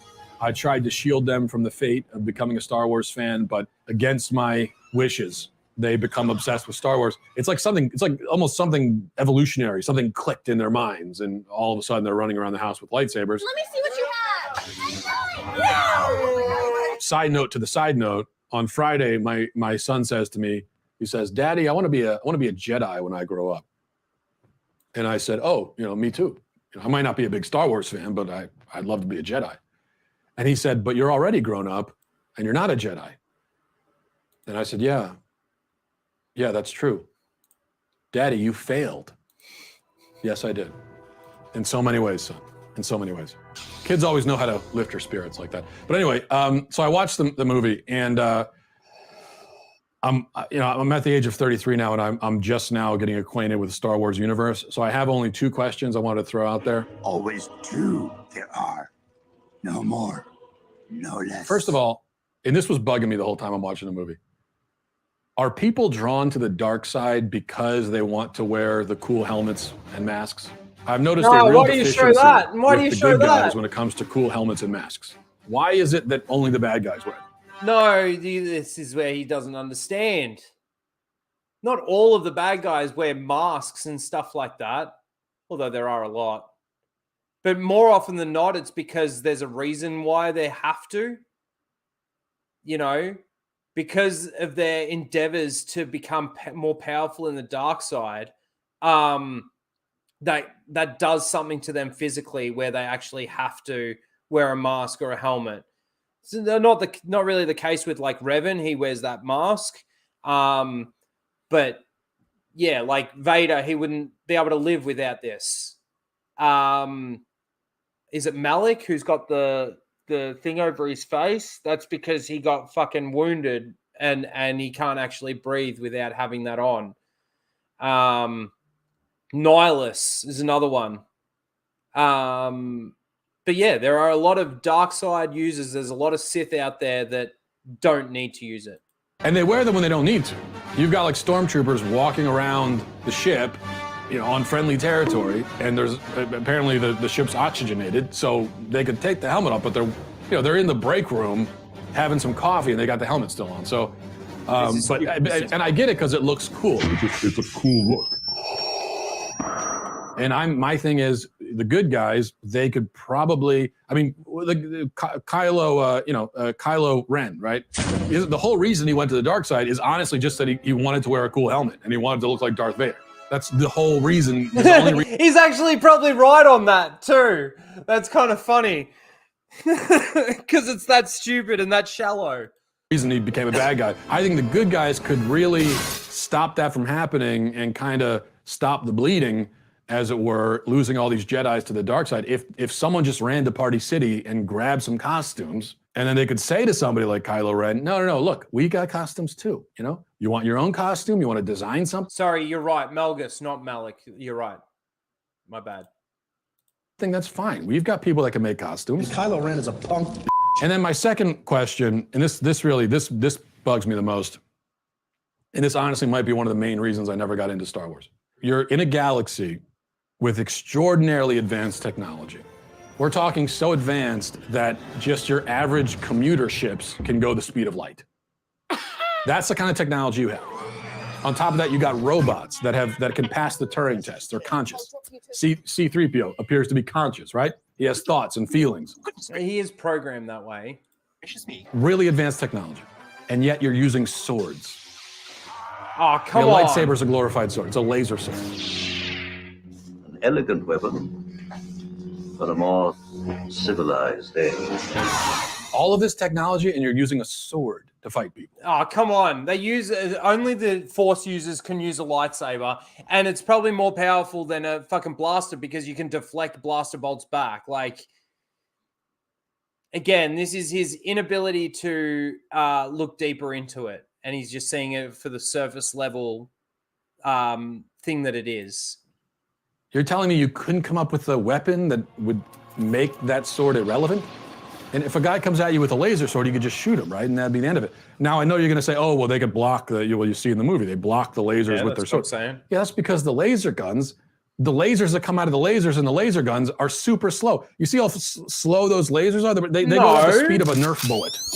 And that's why they're so easy to block. And everyone gets on the Stormtroopers case when they say the joke is the Stormtroopers can't hit anybody and they got the worst aim in the galaxy. But the reason is that again, that was a meme that Disney decided to make canon. Lasers are going so slow, so they're easy to dodge. So why not make a gun with a laser that goes the speed of an actual laser? He's too dangerous to be left alive. And in lieu of that, just get a regular gun, like a sawed-off shotgun. And you could kill every Jedi in the galaxy, no problem. It's over, Anakin. I have the high ground. You underestimate. Yeah, he literally said that that's why I gave him swords. True. My power. It just doesn't make any sense. And it bothers me. You know what company's looking out for you when they actually upgrade your service and they don't? The reviews for this new Star Wars movie have come out, and right now, last I checked on Rotten Tomatoes, I think it's got like a 58%, which is bad, rotten, according to Rotten Tomatoes. And so it's just being abysmally rated. I think it's going to end up being perhaps the worst rated, reviewed Star Wars movie. All right, I've had enough. When did this come out? 2 weeks ago. 2 weeks ago. All right. I'm sorry. I'm sorry to actually that I put you through that. I got sent it and I got told that I wouldn't like it. And I can't remember who it was, whether or not it was you, Mike. I'm not too sure, but you're right. I didn't like it. And it's because that's fine. He doesn't have to enjoy it. He doesn't have to like it, but he's refusing to see some of the myths behind it, some of the deeper elements to it, and why these things actually happen and why these things actually take place. And that's fine. It's fine. A little annoying, but fine. All right, let's go back to our seal of the week and see what we've got here. Let me share my screen really quickly so that I don't have to flick back and forward. Here we go. And then we go back here. Wow. Okay. Wow. All right, we're ending the poll. It is a three-way tie between 2, 3, and 4. They all get 20% of the vote. Each one got 20%. 20, 40, 60. Interesting. So these three, it was a good fucking week for Seal of the Week. So these three all get 20% of the vote, and let's just say they all get the runner-up, because the winner this week is Mr. Pronouns. him himself, saying, George Lucas, George Lucas, I'm about to film the most emotional duel in Star Wars history. Dave Filoni, hold my beer, teacher. And the difference between these two. So basically, he's thinking that this fight here is a more emotional fight than this one. Don't get me wrong, this fight is quite emotional, but it's nowhere near as emotional as this fight here. Not even close. Not even close. So congratulations to Star Councils. Himself. You win this week's Seal of the Week.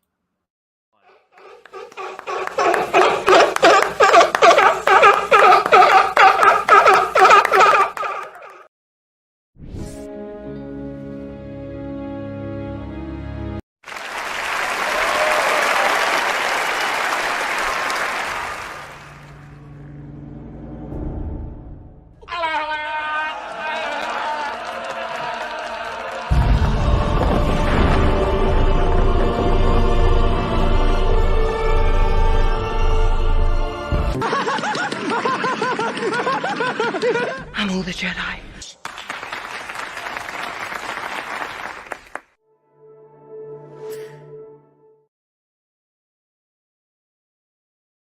I'm sorry, Red Hoodwinked. It's all right. There's plenty more Seals of the Week to come. Plenty more. There's a lot of seals out there, that's for sure. And that's the show, guys. That is it.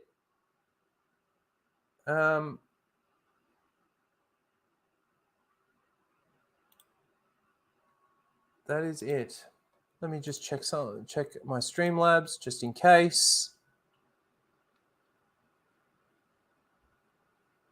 All good. Beautiful. All right, guys. Well, next week we got another Casual Rage. Again, if you're not subscribed to our Full Aussie channel, please go over and give that a sub. We are so close now. We're 2 subs away from 800. I can't actually believe it. It's fucking incredible. I'm going to drop the link again.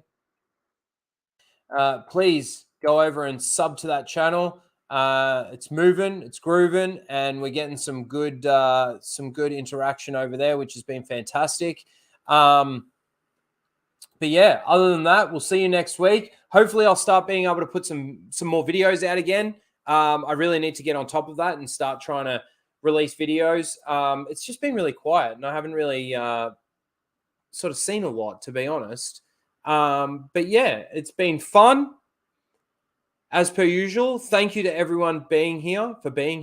Thank you to all the lurkers for being here and listening in and watching if you're watching. Thank you to the guys for subbing. Thank you to the people coming back and re-watching the stream as well, or coming back for the replay, like Fractured Filter. You guys are awesome too. And yeah, that's pretty much it, guys. We've got the Full Aussie normal show this weekend, which should be a lot of fun. And then I don't know exactly what's happening with the Jack Show this week. I know I was reading the chat there. With Flashcast this week, because I know Yellow Flash isn't doing it, so it's whether or not Anna's actually going to host it or not. But if she is, then I'll be over there, of course. But you guys are awesome. Thanks again, and we will see you next week. Later, guys. A few minutes? Are you kidding? At the rate they're gaining. What is it? You have to shoot this. Traveling through hyperspace is like Dustin Crop's kid. Without precise calculations, we fly too close to a store. They're bounce into a supermarket and then... Yeah. Be a hell of a mess. What's that? Watch. You're losing the deflector shields. Go strap yourselves in. Be careful on the way out. Yeah, sure. I'm taking it very cautiously. You... Go away! We bounced too near a supermarket? They came bounding over. Fuck off! Disney!